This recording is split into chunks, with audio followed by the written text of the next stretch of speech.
வாழ்க வையகம், வாழ்க வையகம், வாழ்க வளமுடன். இது கனடா ஸ்கை யோகா மன்றத்தின் வாராந்த சிறப்பு சிந்தனையுரை நிகழ்ச்சி. இந்நிகழ்ச்சியில் இணைந்துள்ள அனைத்து வேதாத்ரி அன்பர்களையும் வாழ்த்தி வரவேற்று இன்றைய நிகழ்ச்சிக்கு செல்வோம். இன்று நமக்கு சிறப்பு சிந்தனை உரை ஆற்றுவதற்கு முதுநிலை பேராசிரியர் பழனிசாமி ஐயா அவர்கள் நம்முடன் இணைந்திருக்கிறார்கள். ஐயா அவர்கள் நேர்முகமாகவும் இணையதளம் மூலமாகவும் பல இடங்களில் கிட்டத்தட்ட 35 வருடங்களாக வேதாத்திரிய தொண்டாற்றி வருகிறார்கள். நமது மன்றத்துடன் நெருங்கிய தொடர்புடையவர்கள். அந்த வகையில் இன்று எங்கும் நிறைந்த அறிவின் பயணம் பாகம் 10 ஐயாவுடன் நாம் இணைந்திருக்கிறோம். சென்ற வார தொடரில் அறிவே தெய்வம் என்பதற்கு திருக்குறள் தரும் சான்று பற்றி விளக்கியிருந்தார்கள். என்றும் அதன் தொடர்ச்சியாக அறிவுடைமை அதிகாரம் கோரும் விளக்கம் பற்றி சிந்திப்போம் என கூறி இருந்தார்கள். ஐயா அவர்களை வணங்கி வாழ்த்தி வரவேற்று இன்றைய சிந்தனை உரையை வழங்குமாறு கனடா ஸ்கை யோகா மன்றத்தின் சார்பில் மிகவும் பணிவன்புடன் கேட்டுக்கொள்கிறேன். வாழ்க வளமுடன் ஐயா. வாழ்க வளமுடனுமா. வாழ்க வையகம், வாழ்க வையகம், வாழ்க வளமுடன். குரு வாழ்க, குருவே துணை. சிந்தனையை, உடல் நலத்தை சீர் அமைத்து உய்வித்த குருவே வாழ்க. வாழ்க வளமுடன், வாழ்க வளமுடன், வாழ்க வையகம். கனடா ஸ்கை யோகா அறக்கட்டளையை சிறப்பாக நடத்தி வருகின்ற ஆன்மீக அன்புள்ளங்கள், குறிப்பாக பேராசிரியர் முனைவர் சிவசங்கர் ஐயா அவர்கள் மற்றும் இந்த நிகழ்ச்சியில் தொடர்ந்து கலந்து சிறப்பித்து வருகின்ற அன்பர்கள் அனைவருக்கும் அருட்தந்தை வேதாத்திரி மகர்ஷி அவர்கள் சார்பாக வாழ்க வளமுடன் என்ற வாழ்த்துக்களையும் எனது அன்பு கலந்த பணிவான வணக்கத்தையும் சமர்ப்பித்து எங்கும் நிறைந்த அறிவின் பயணம் வேதாத்திரிய தொடர் சிந்தனையில் 10ஆம் பாகத்தில் இன்றைக்கு அறிவே தெய்வம், சான்று தரும் வள்ளுவம், இதன் 2ஆம் அங்கமாக வலுப்பெருந்தகை அருளியிருக்கின்ற அறிவுடைமை அதிகாரத்தில் 8 குறட்பாக்களை மகரிஷியின் கருத்துக்கு சான்றாக நாம் சிந்திக்க இருக்கின்றோம். பொதுவாக சமுதாயம் மதிக்கின்ற செல்வங்கள், பணம், நகை, வீடு, நிலம், இப்படி பொருள் சார்ந்தவை அல்லது இயற்கை வளங்களை தனது உடைமையாக கொண்ட ஒரு பொருளாதார வாழ்க்கை. ஆனால் ஒரு மனிதன் பெற வேண்டிய சம்பத்து என்று சொல்வார்கள். மிக பெரும் செல்வங்கள் 10. அவை பற்றி வலுப்பெருந்தகை என்ன சொல்கின்றார்? அன்புடைமை, அறிவுடைமை, அருளுடைமை, அடக்கமுடைமை, ஆள்வினை உடைமை, ஊக்கமுடைமை, ஒழுக்கமுடைமை, பண்புடைமை, பொறையுடைமை, நாணுடைமை என்று 10 உடைமைகள், 10 வகை செல்வங்களை ஒவ்வொரு மனிதனும் பெற்றாக வேண்டும். அப்போதுதான் வாழ்க்கை சிறக்கும், முழுமை பெறும், நிறைவு பெறும் என்ற கருத்தை வள்ளுவப்பெருந்தகை மிக அற்புதமாக கையாண்டிருக்கின்றார்.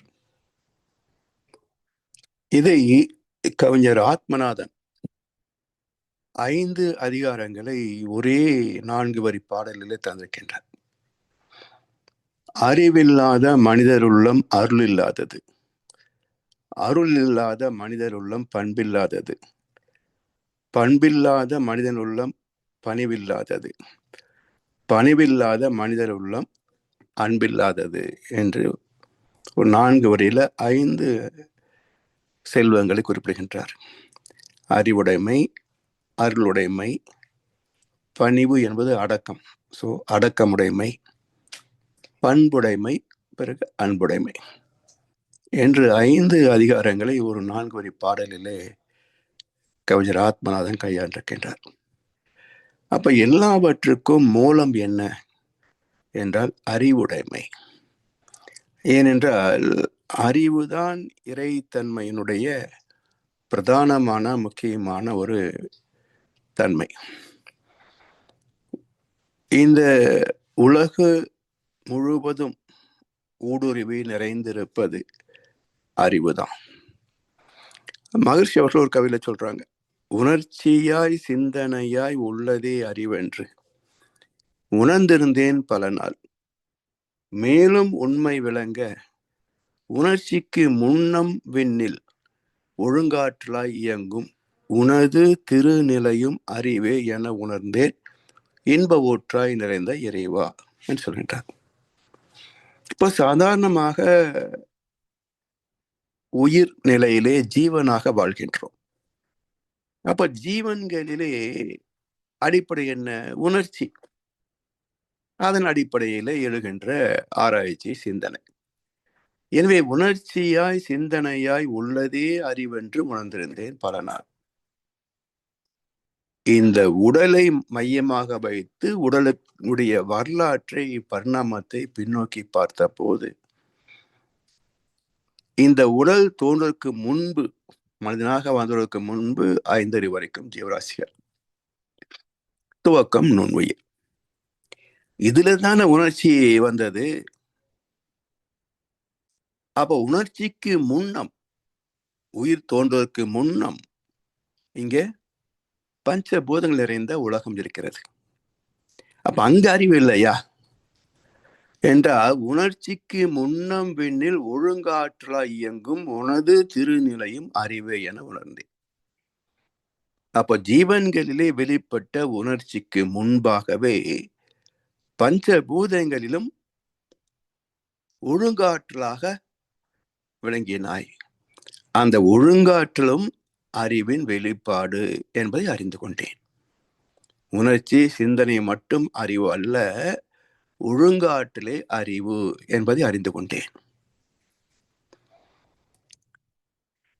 அந்த ஒழுங்காற்றல் என்பது என்ன சொல்றாங்க ஆங்கிலத்துல? The order of function. ஒழுங்கு ஆற்றல், பேட்டர்ன், precision and regularity. ஒழுங்கு ஆற்றல். So the order of function in everything, every emotion, everywhere, at all times. எல்லா தோற்றங்களிலும், இடங்களிலும், இயக்கங்களிலும், ஜீவன்களிலும் அந்த அறிவு இல்லாத இடமே கிடையாது. ஏன் என்றால், சுத்த வெளியின் பண்புகளிலே மிக பிரதானமான பண்பு அறிவு. ஏனென்றால் அந்த அறிவுதான் எழுச்சி பெற்று ஆற்றலாகிறது. அப்ப ஆற்றலை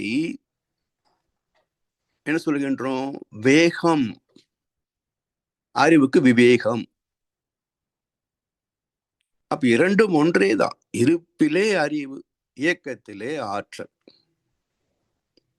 அறிவே எழுச்சி பெற்றதனால் அந்த இயக்கத்திலே ஒரு சீர்மை அமைகிறது, ஒரு ஒழுங்கு அமைகிறது. இந்த அறிவின் ஒழுங்கமைப்பு, இப்போ உதாரணமா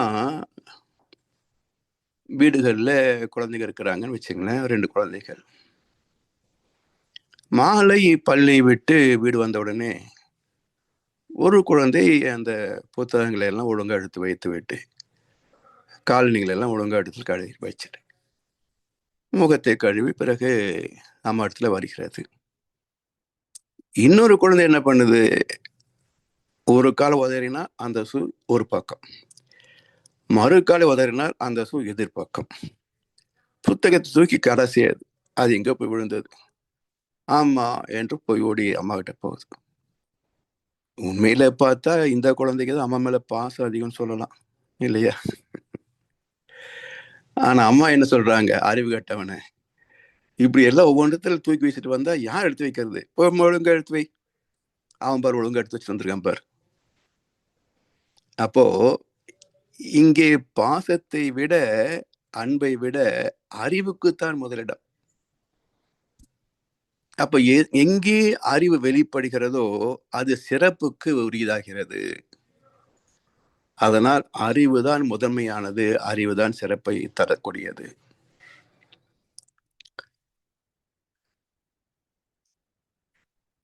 அதனால் அறிவுக்கு ஒழுங்கு என்று பெயர் வைத்தார்கள். அது ஜீவன்களில் உணர்ச்சியாய் உள்ளது, சடப்பொருள்களில் இயக்க ஒழுங்காக இருக்கிறது. அது இல்லாத காலமோ இடமோ பொருளோ இயக்கமோ சீவனோ கிடையாது. எனவே அறிவு இயக்க சீர்மையானதால் துல்லியமான விளைவை தருகிறது. அறிவே இயக்க சீர்மையானதால் தான் அது துல்லியமான விளைவை தருகிறது. இயல்போக்க விதிக்கும் இதுதான் அடிப்படை. இயற்கை சட்டத்திற்கும் இதுவேதான் அடிப்படை. செயல் விளைவு என்ற விதிக்கும் இதுவேதான் அடிப்படை. அதனால் அறிவு இயக்க சீர்மையானதால் அது துல்லியமான விளைவை தருவது மட்டுமல்ல, அதுக்குரிய சுக துக்கங்களாக உணர்வுகளையும் தந்து விடுகிறது. இதுல இந்த அறிவு எங்கே தன் பயணத்தை துவங்கியது? சுத்தவெளி. அதை அறிந்து கொள்வதுதான் இந்த பகுத்தறிவின் முழுமை. மிக நீண்ட பயணம், பரிணாம வரலாறு. அந்த பயணத்தில் இன்றைக்கு நானாக வாழ்கிறேன். எனது மூலம் என்ன? பகுத்தறிவோடு வாழ்கின்ற நான் சிந்தனையிலே உயர்ந்து எனது மூலத்தை அறியவில்லை என்றால் இந்த வாழ்க்கை தோற்று போனது என்று அர்த்தம். அலைந்தான், தவித்தான், துடித்தான், மடிந்தான், யாருக்கும் லாபம் இல்லை. பிறக்கரிய மாட பிறப்பு எடுத்த ஒருவன் இப்பிறப்பிலேயே ஈஸ்வரனை அறியாது போனால் அவன் வீணே பிறந்தவனாகிறான் என்றார் ராமகிருஷ்ணர். அதனால் பகுத்தறிவின் முழுமை, பகுத்தறிவின் சிறப்பு எங்கே இருக்கிறது என்று சொன்னால் எனக்குள் வெளிப்படுகின்ற இந்த பகுத்தறிவின் மூலம் என்ன, முடிவு என்ன, அதை புரிந்து கொண்டால் இந்த பகுத்தறிவு முழுமை பெறுகிறது. பகுக்கப்பட்ட அறிவு மீண்டும் முழுமை பெறுகிறது. அதுதான் அது பேரறிவு, முற்றறிவு, தொகுத்தறிவு என்றெல்லாம் பல வகையில பிரித்து பேசுகிறோம். பேரறிவு என்பது பிரபஞ்சம் தோன்றுவதற்கு முன்பும் சுத்தவெளியிலே இருக்கிறது. அதிலிருந்து எழுச்சி பெற்று இந்த உலகமான அனைத்து எண்ணற்ற தோற்றங்களிலும் அது விடுபடாது நீக்கமர நேர்ந்திருக்கிறது. திறமைகளை வளர்த்துக் கொள்வதற்காக நமக்கு தெரியாத ஒன்றை கற்றுக்கொள்கின்ற போது அந்த அறிவுக்கு என்ன பேருங்க? கற்றுக்கொள்ளுகின்ற அறிவு, கற்றறிவு. இந்த உடல் சார்ந்த தேவைகளை எப்படி பயன்கொள்வது? அதுக்கும் அறிவு வேணுமில்ல. அப்போ இந்த புலன் சார்ந்த சுகங்களிலே பற்றி நிற்கின்ற போது அதுக்கு பற்று அறிவு. சரி, இந்த புலன்கள் மூலமாக தூய்க்கின்றோமே, ஒரு சுகத்தை நாடித்தான் எல்லா செயல்களையும் செய்கிறோம். வாழ்க்கை என்பது ஒரு சுகத்தை நாடிய பயணம் தானே. விளைவு 2 வகையா இருக்கும். நோக்கம் என்ன என்று சொன்னால் சுகத்தை நாடிய பயணமே தவிர யாரும் துக்கத்தை தேடுவது இல்லை. பிறகு துக்கமாக மாறுவதற்கு காரணம் என்ன? இன்பமே இயற்கையிலே எங்கும் எதிலும் எப்போதும் நிறைந்துள்ளது அனுபவத்திற்கு. சரி, இன்பத்தின் அளவு முறை மாறும் போது ஏற்படும் போர் பொருத்தமில்லா உணர்ச்சியை தான் இன்பத்தின் மறு பெயராம் துன்பமாயும் இரண்டும் அறிவின் அலைகளாயும் கண்டேன். அறிவேதான் ஒரு வகையில் இன்பம், ஒரு வகையில் துன்பம். அப்போ அது சிற்றின்பம். புலன் அளவிலே தூக்கின்ற எல்லாவற்றுக்கும் எல்லைகள் உண்டு. நாம் ஆசைப்படுகின்ற அளவுக்கு அனுபவிக்க முடியாது, எல்லை உண்டு. அதனால் எல்லைகளுக்கு உட்பட்ட இன்பத்தை சிற்றின்பம், சிற்றறிவு சொல்லிட்டோம். அப்போ புலன்களிலே பற்றி நிற்கின்ற அறிவுக்கு பற்றறிவு, அந்த புலன் வழி தூக்கின்ற இன்பத்திற்கு சிற்றறிவு. இதை பெருக்கிக் கொள்வதற்காக, நிலைப்படுத்திக் கொள்வதற்காக கற்றுக்கொள்கின்ற பல வித்தைகள் கற்றறிவு. அப்போ பற்றறிவு, சிற்றறிவு, கற்றறிவு மூன்றும் இணைந்ததற்கு பெயர்தான் பகுத்தறிவு. அப்ப பகுத்தறிவிலே 3 பண்புகள் உண்டு, 3 தன்மைகள் உண்டு, 3 படித்தளங்கள் உண்டு. சரி, எனக்குள் இருக்கின்ற பகுத்தறிவு, அதாவது பகுக்கப்பட்ட ஒரு எல்லைக்கு உட்பட்ட அறிவு எனக்கு மட்டும்தான் சொந்தமா?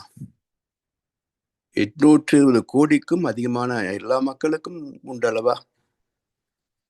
அப்படி எல்லோருக்குள்ளும் இருக்கிறது பகுத்தறிவு என்பதை மதிக்கின்ற போது, ஏற்றுக்கொள்கின்ற போது, அதுக்கு தொகுத்த அறிவு. ஒரு மரம் இருந்தா தென்னை மரம், மாமரம் சொல்றோம். பல இருந்தால் தென்னந்தோப்பு, மாந்தோப்புன்னு சொல்கின்றோம். அப்ப தொகுப்பு என்ற சொல் தானே தோப்பா? அது போல இது தொகுத்த அறிவு. பல மனிதர்கள் சேர்ந்த, பகுத்தறிவோடு உள்ள மனிதர்கள் சேர்ந்த ஒரு கூட்டம், தொகுத்தறிவு. சரி, இதிலிருந்து இந்த மற்ற ஜீவராசிகள், இந்த உலகம் எல்லாம் முற்றறிவு, முற்றிய அறிவு, முதிர்ந்த அறிவு. இவை அனைத்திற்கும் மூலம் பேரறிவு. இப்படி பகுத்தறிவே தொகுத்தறிவாகி முற்றறிவாகி பேரறிவோடு இணைகின்ற போது பேரின்பத்தை தூக்கிறது. அறிவே எழுச்சி பெற்றதால் இயக்கத்தில் விதியாக அமைகிறது பார்க்கும். இதை புரிந்து மதித்து வாழும் அறிவின் சிறப்பு தான் முற்றறிவு. ஏனென்றால் பேரறிவு சுத்தவெளிக்கு, இந்த உலகம் முழுவதும் இயங்குகின்ற அனைத்தையும் அறிந்த நிலை முதிர்ந்த அறிவு, முற்றிய அறிவு.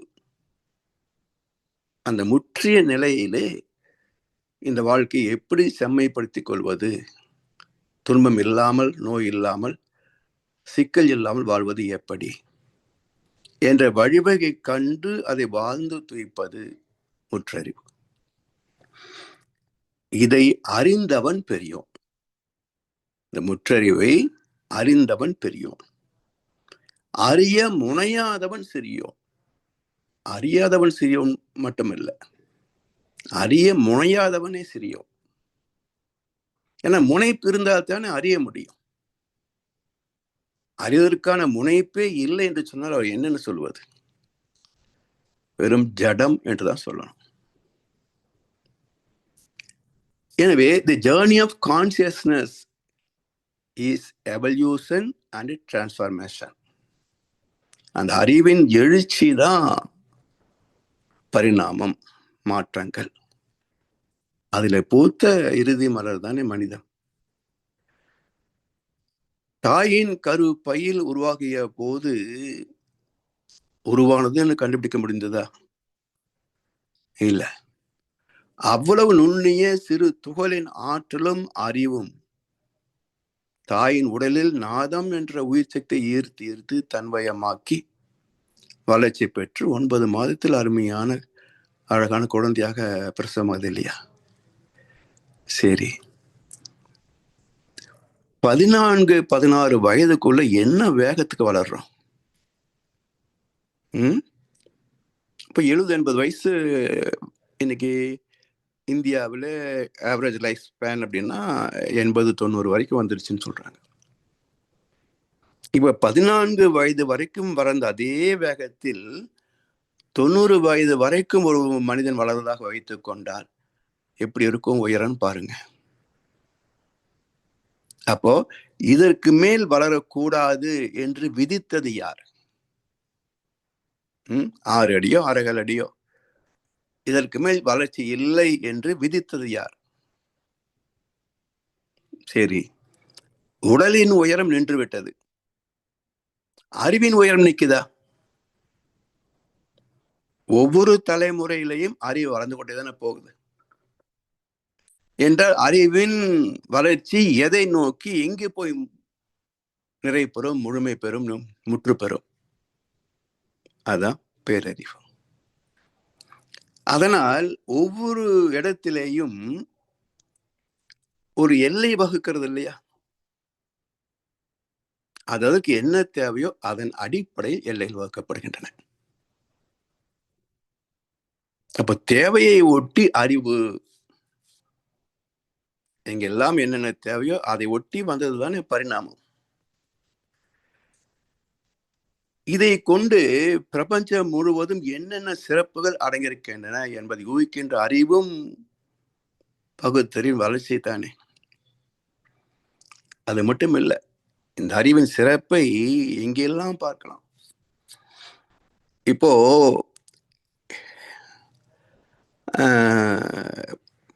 மனித வாழ்க்கையில விஞ்ஞான அறிவை கொண்டு நிர்வாகத்தையும் பார்க்கிறோம், பொருள் உற்பத்தியையும் பார்க்கின்றோம். HRD, human resources development.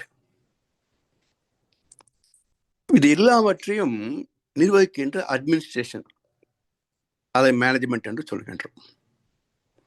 இது நமக்குள்ள மட்டும்தான் இருக்கா இந்த நிர்வாகம்? என்றால் இது இல்லாத இடமே இல்லை என்பதற்கு நம்ம மனிதன் தான் கண்டுபிடிக்கிறான். என்ன சொல்றான்? கண்டம் விட்டு கண்டம் வருகின்றன பறவைகள். ஆஸ்திரேலியாவில் இருந்து இந்தியாவில் வேடந்தாங்களுக்கு வந்து முட்டையிட்டு விட்டு மீண்டும் ஆஸ்திரேலியா போய்விடுகிறது அந்த பறவைகள். அவ்வளவு தூரம் தனித்த பறவை பறக்க முடியுமான்னு பாருங்க. ஒரு தனித்த பறவை நீண்ட தூரம் போக முடியாது. அப்ப கூட்டமாக ஏன் வருகின்றன என்றால் இதுதான் கூட்டு முயற்சி, கம்பைன்ட் எஃபர்ட்ஸ் நம்ம சொல்றோம் பாருங்க மேனேஜ்மெண்ட்ல, கூட்டு முயற்சி. இது எப்படி நடக்குது அப்படின்றத மனிதன் புரிந்து கொள்கின்றான். தொலை தூரத்துல வருது பறவைகள், அது பறக்கின்ற வடிவம் என்ன என்று பார்த்தால் ஒரு அம்பின் முனை போல. அம்பு எப்படி இருக்கும்? ஒரு ஏரோ போடுறோம் இல்லையா? இப்போ முன்பகுதி புள்ளியிலே தொடங்கி 2 பக்கம் விரிந்து போகும். அப்ப என்ன எங்கிருந்து இதை கண்டுபிடிச்சான் அம்பு என்பதை? பறவைகள் கூட்டமாக பறக்கிற போது முதல்ல ஒரு லீட் பேர்டு சொல்றாங்க, அந்த கூட்டத்தை வழிநடத்துகின்ற பறவை. இப்போ நமக்கு ஒரு அமைச்சர், முதலமைச்சர் இருந்து அவரை பதவி விட்டு இறங்க மாட்டேன்றார். இப்ப அவரே எப்போ ஆண்டு கொண்டிருக்க முடியுமா? காலம் மாறுகின்ற போது. அப்ப அந்தந்த காலத்துக்கு தகுந்த திறமையுள்ள அறிவுள்ள ஒருத்தர் வேணும். அதே போல இங்க பறவைகள், அந்த லீட் பேர்டு என்பது ஒரு பறவைக்கு மட்டுமே சொந்தம் என்று வைத்துக் கொள்வதில்லை, எல்லா பறவைகளுக்கும் அந்த வாய்ப்பு உண்டு. இப்ப என்ன நடக்குதுன்னு பாத்தீங்கன்னா, அந்த வி ஷேப்ல பறக்கிற போது முதல் நுனி அந்த பறவை காற்றை கிழித்து கொண்டு பறக்கிறது. அடுத்த 2 பறவைகள் அந்த முதல் பறவை 2 இறகுகளுக்கு பக்கத்தில் பறக்கும். அந்த ஸ்ட்ரீம் லைனிங் சொல்லுவா, இந்த காற்றை எப்படி லகுவாக கடந்து போவது. அப்ப இது சிறகுகளை அசைக்கின்ற போது ஏற்படக்கூடிய ஒரு இணக்கமான அல்லது குறைந்த அளவுக்கு உயிர் சக்தியை பயன்படுத்தி பறக்கக்கூடிய தன்மை, அதுல அடுத்த பறவை ரக்கை நிற்கும். இப்படி ஒவ்வொரு பறவை சிறகையில ஒரு பறவை ஓய்வு பெறுகின்ற நிலையில தான் அந்த வி ஷேப் அமையும். சரி, முதலில் போகக்கூடியது லீட் பேர்ட், அது கடைசி வரைக்கும் போக முடியுமா? அதுக்கு எக்ஸ்ட்ராடினரி பவரா இருக்க முடியும். அதுவும் மற்ற பறவைகள் போல் ஒரு பறவை தான். அப்ப அது சோர்ந்து போகின்ற போது கொஞ்சம் பின்ன வரும்போது அடுத்த பறவை முன்னாடி போய்க்கும். இந்த 2 பறவைகள் போட்டி கிடையாதுங்க, அடுத்த 2 பறவை இருக்கு. யார் முன்னாடி போகுது என்பதில் போட்டி கிடையாது. எப்படி சொல்லிக்குதுங்க, நான் போறேன், நீ அப்புறமாவான் பேசிக்குமா. சொல் என்றும் மொழி என்றும் பொருள் ஒன்றும் இல்லை. சொல்லாத சொல்லுக்கு விடையதும் இல்லை. ஆதியிலே வார்த்தை இருந்தது. அந்த வார்த்தை தேவனிடத்திலே இருந்தது. அந்த வார்த்தை தேவனாய் இருந்தது, அறிவாய் இருந்தது. அப்ப அறிவுக்கு மொழி ஒரு ஊடகமே தவிர, மொழி இல்லாமல் அறிவே அறிவாய் வெளிப்படுத்திக் கொள்ளும். உணர்ச்சிகளாக, உணர்வுகளாக வெளிப்படுத்திக் கொள்ளும். அப்படி இந்த பறவை கூட்டம் உணர்வுகளின் வழியாகவே ஒன்றை ஒன்று லகுவாக ஒன்றுக்கொன்று அட்ஜஸ்ட்மெண்ட் என்ன சொல்லுவது, விட்டு கொடுத்து போகக்கூடிய அல்லது அந்த திரை சூழ்நிலைக்கு ஒட்டி தகமைத்துக் கொள்ளக்கூடிய வகையில அடுத்தடுத்த பறவை வந்துடும். இப்படி தொலை தூரத்தை பறவைகள் கடந்து வரும். இதே போல் நீங்க விலங்குகள் எல்லாம் பார்க்கலாம். அப்ப இந்த அறிவின் செயல்பாடு அது உணர்வுகள் மூலமாகவே, சமிக்ஞைகள் மூலமாகவே மற்ற ஜீவராசி பரிமாறிக்கொள்ளும். மனிதன் பெற்ற சிறப்பு துல்லியமாக நம்முடைய அனுபவங்களை, கருத்துக்களை துல்லியமாக வெளிப்படுத்தக்கூடிய சிறப்பு தான் மொழியே தவிர, மொழி இல்லை என்று சொன்னால் அறிவு இல்லைன்னு அர்த்தம் இல்லை. காலம் படிக்காத மேதைகளும் 1000 உண்டு. படிச்சவன் தான் மேதைன்னு அர்த்தம் இல்லை. படிக்காத மேதைகளும் பாரிலே உண்டு. அதன்படி இந்த பறவைகள் மட்டுமல்ல, எல்லா ஜீவராசிகளும் செயல்படுகிறது. காரணம், எங்கும் நிறைந்த பேரறிவு. ஒவ்வொரு ஜீவனிலும் தனித்த அறிவாக இருந்தாலும் கூட அது எங்கும் நிறைந்த நிலையிலே அந்த பேரறிவே எல்லா இடத்திலும் நீக்கமறை நிறைந்திருக்கின்றதனால் இதெல்லாமே சிறப்பாக நடந்து கொண்டிருக்கிறது. இதை மகிழ்ச்சி ஒரு கவியில சொல்லுவாங்க. இன்னொரு கவியில, ஒவ்வொரு பொருளும் பரமுதலாய் அவ்வொரு வரையில் வந்த கதை, செவ்விய சிறு சொல் பரிணாமம், சிறப்பை உணர்வாய் நீயும் அது. அற்புதமான வார்த்தைகள், 2 வரிதான். ஒவ்வொரு பொருளும் பரமுதலாய் அவ்வொரு வரையில் வந்த கதை, செவ்விய சிறு சொல் பரிணாமம். ஒன்றில் இருந்து ஒன்று எழுச்சி பெற்ற வரலாறு, அதுதான் பரிணாமம். அந்த சிறப்பை உணர்வாய் நீயும் அது.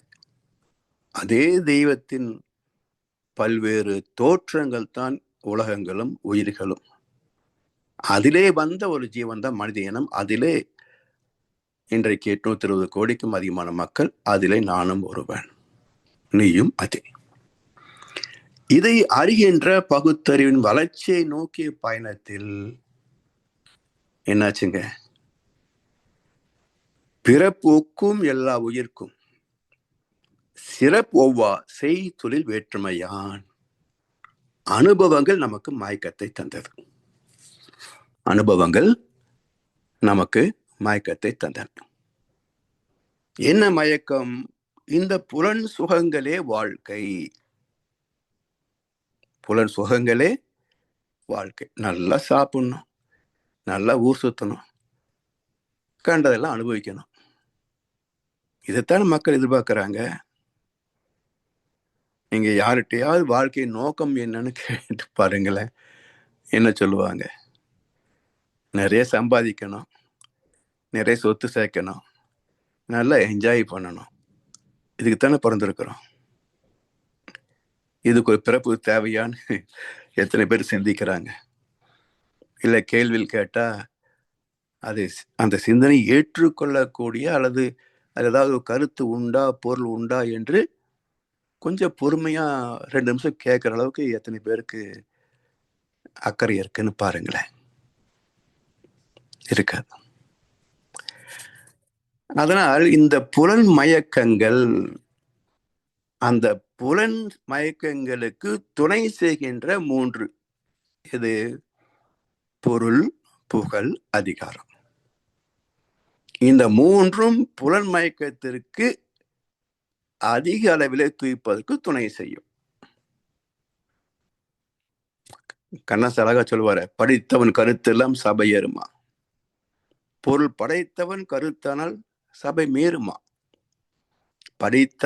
படைத்தவன் யாராயினும் பலம் படைத்திருந்தால் அவனுக்கு இணையாகுமா. அரசியல்வாதிக்கு எல்லாரும் அடக்கம். அவன் எத்தனை அயுகத்தனம் செய்தாலும் யாரும் ஒன்றும் பண்ண முடியாது. நீதித்துறை அதில் அடங்கி போயிடும். When you can buy a judgment, why to hire a lawyer? நீதியை நீட்டினால் நீதி கிடைக்கும் என்றால் வக்கீலுக்கு எதுக்கு வாய்ப்பு? வக்கீலே தேவையில்லை, நேர நீதிபதி கிட்டேயே நீட்டிட்டா நமக்கு வேண்டிய தீர்ப்பை வாங்கிவிடலாம்.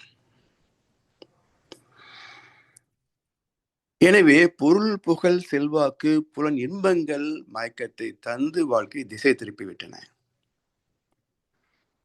இப்ப என்ன ஆகுது? அறிவேதான் இந்த ஆணவம், கண்மம், மாயை கலந்ததனால் மனமாச்சு. அன்புதான் ஆணவம், கண்மம், மாயை கலந்ததனால் பாசமாச்சு. அப்ப பாசம் எதை பார்க்குது? தன்னை பார்க்கும், தன் குடும்பத்தை பார்க்கும், மக்களை பார்க்க. 8 கோடி மக்களும் என் ஒரு குடும்பத்தை பராமரிக்கிறதுக்காகத்தான் உழைத்தாகணும் என்பதுதானே ஒரு மாநிலம்.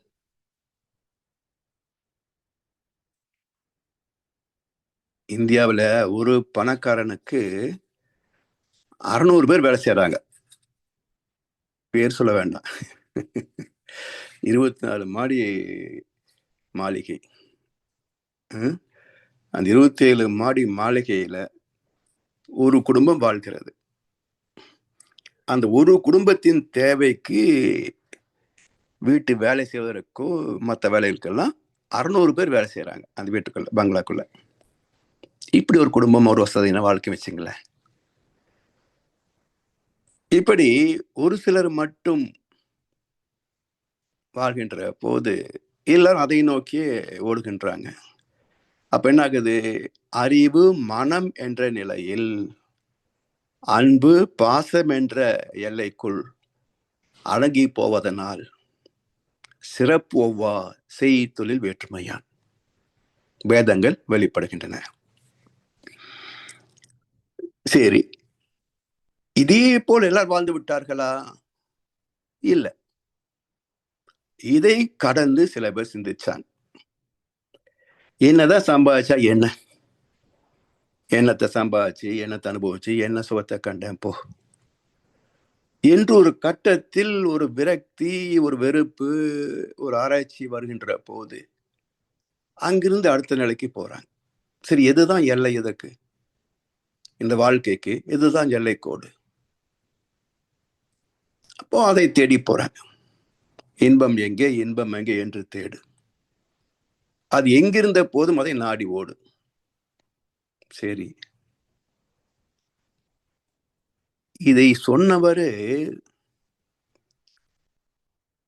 இதோடு நிறுத்தியிருந்தா அதுக்கு வேற மாதிரியான ஒரு குழப்பம் வந்திருக்கும். எல்லாரும் தான் ஓடிக்கிட்டு இருக்கிறாங்க. அவர் என்ன சொல்றாரு? நானும் வாழ்ந்து பார்த்துட்டேன், இதுல எல்லாம் இன்பம் இல்லை என்பதை சொல்லிடுறேன், மிச்சத்தை போய் தேடு. மிச்சத்தை எது இந்த லிஸ்ட்ல இல்லையோ அதை போய் தேடு. அந்த லிஸ்ட் என்ன சொல்றாரு? கனிரசமாய் மது வருந்தி கழிப்பதல்ல இன்பம், கணிகையரின் துணையிலே கிடைப்பதல்ல இன்பம், மாடி மனை கோடி பணம் வாகனம் வீண் ஜம்பம், வாழ்வினில ஒருவனுக்கு தருவதில்லை இன்பம். முடிஞ்சு போச்சு. மிச்சத்தை போய் தேடு. மிச்சம் என்ன இருக்கு?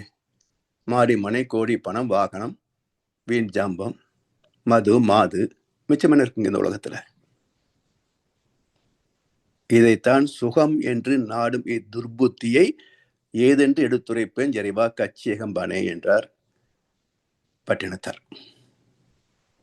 இதெல்லாம் சுகம் நினைச்சு ஏமாந்து போயிட்டனே. அப்ப உண்மையான சுகத்தை கண்டார்கள் சில பேர். இந்த உலகம் என்ற சிற்றின்பங்களிலே தங்களை தொலைத்து விடாமல் துவக்கத்திலேயே விடுதலை பெற்றவர்களும் உண்டு, துவண்டு விழுந்து தவித்து பிறகு ஒரு திருப்பத்தை சந்தித்தவர்கள் பலர் உண்டு. சிந்தனையே செய்யாத மக்களும் கோடிக்கணக்கில் உண்டு. அவங்க எதை பத்தி சிந்திக்க மாட்டாங்க. சாகிற வரைக்கும் பணம் பதவியிலேயே வாழ்ந்து சொல்லுவாங்க. அது கோடிக்கணக்காக 99.9% வரும். அதில் மிச்சம் 0.1% தான் இந்த கடன்கள் எல்லாம் தேரும். அப்படி சிலர் மட்டும் இந்த அறிவின் பயணத்தை முழுமையாக கண்டார்கள். எங்கே வாழ்க்கை தொடங்கியது, இது எங்கே எவ்வித முடிகிறது, தெளிவில்லாத மயக்கத்தில் உலக வாழ்க்கை மேடையில் மனிதன் ஆடும் நாடகத்தின் மூலம் எங்கே, முடிவு எங்கே என்று தேடி கண்டெடுத்து இதுதான் மூலம், இதுதான் முடிவு என்று விடை சொன்ன மகான்கள். அதை வள்ளுவர் சொல்றாரு பாருங்க. சென்ற இடத்தால் செலவிடாது தீது ஒரி நன்றின் பால் வைப்பது அறிவு. மனம் போன போக்கிலே வாழ்ந்துவிடக்கூடாது. கண் போன போக்கிலே கால் போகலாமா? கால் போன போக்கிலே மனம் போகலாமா? மனம் போன போக்கிலே மனிதன் போகலாமா? மனிதன் போன பாதையை மறந்து போகலாமா? உண்மையான மனிதன் எந்த பாதையில் வாழ்ந்து முடிந்தானோ அந்த பாதையை, அந்த ஆன்மீக பாதையை மறந்து போகலாமா என்றார் கவிஞர் வாலி. அது மாதிரி சென்றிடத்தால் செலவிடாது தீது ஒரி நன்றின் பால் வைப்பது அறிவு. இந்த உலக இயக்கங்கள் அனைத்திலும் இயல்பறிவாக உள்ளது இறைநிலை. 5 புலங்கள் வழியாக காந்தலைகள் தன்மாற்றம் அடைந்து பெற்ற சுகத்தை யார் அறிகிறார்கள்? இப்போ நாக்கில ஒரு பதார்த்தம் வைக்கிறோம். இனிப்போ, புளிப்போ, கசப்போ, காரமோ, இது யார் அறிகிறார்கள்? நாக்கிலே ஒரு தன்மாற்றம். இதிலே கூட ஒரு இனிப்பு என்ற பதார்த்தத்தை சுவைக்கின்ற போது முகத்திலே மகிழ்ச்சி என்ற ஒரு வெளிப்பாடு. கசப்பு என்ற பதார்த்தத்தை சுவைக்கின்ற போது ஐயா கசக்குது என்ற ஒரு விரும்பாமை அல்லது வெறுப்பு, அந்த பாவனை முகத்துல. இப்போ ஒரு தன்மாற்றத்திற்கு விளக்கம் தெரியுது. புளிப்பு கசப்பு ஏன் வந்தது? நாவிலே உள்ள சுவையின் தன்மாற்றம்.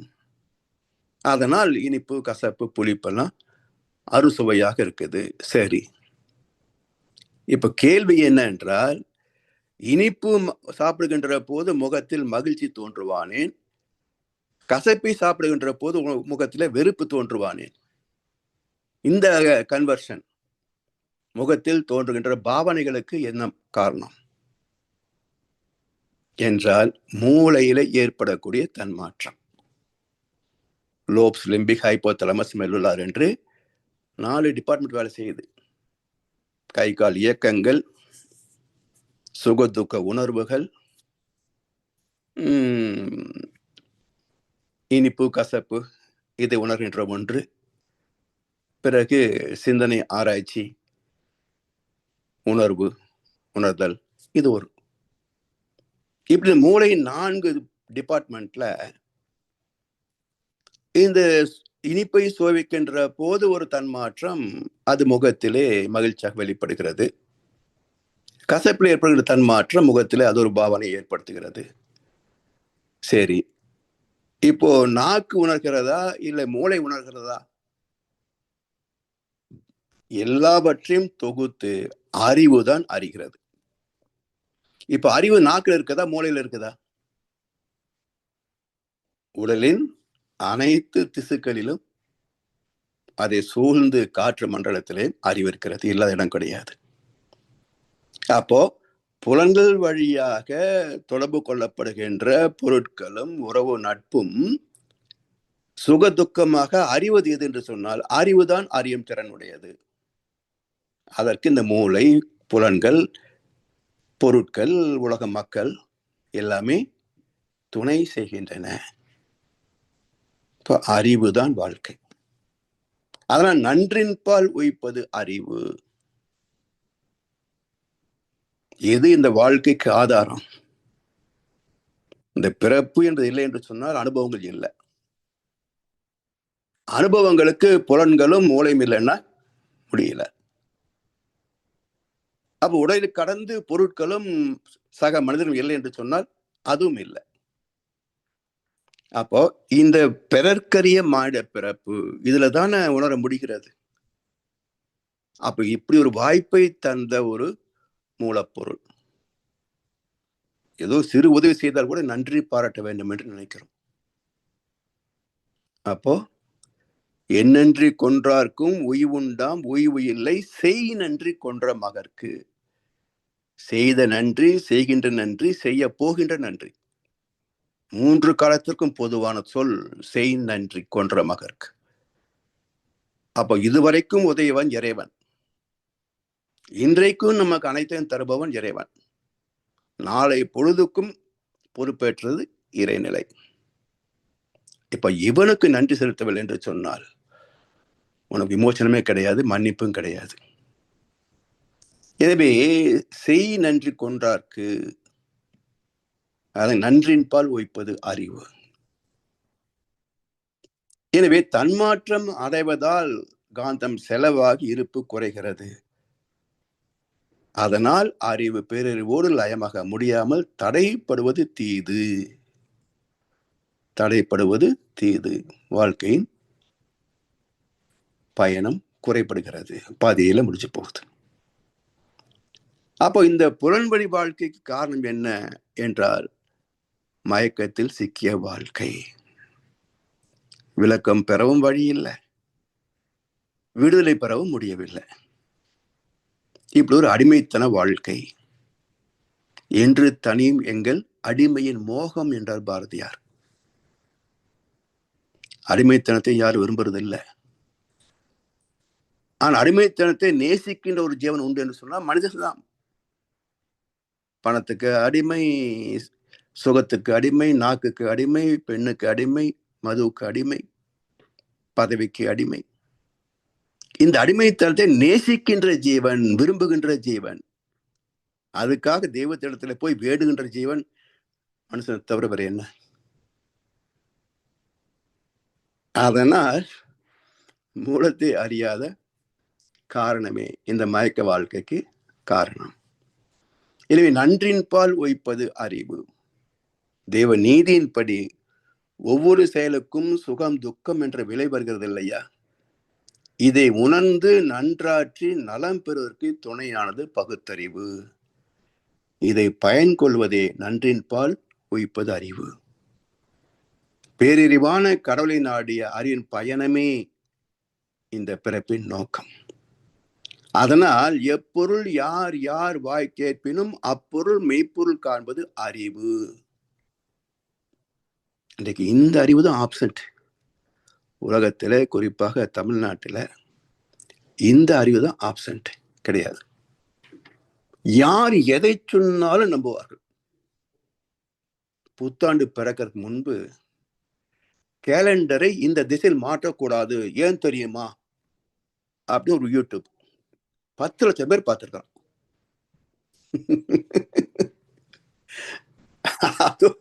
அது ஒரு நம்பரை தாங்கிய ஒரு பேப்பர்.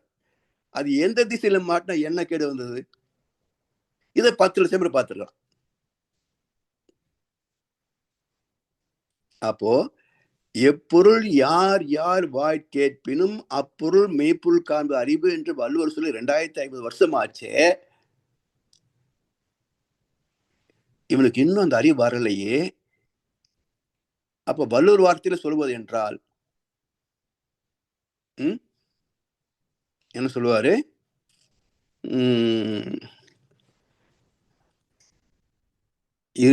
அவையிலும் வாழி என் என்ற ஒரு குரல் வரும்.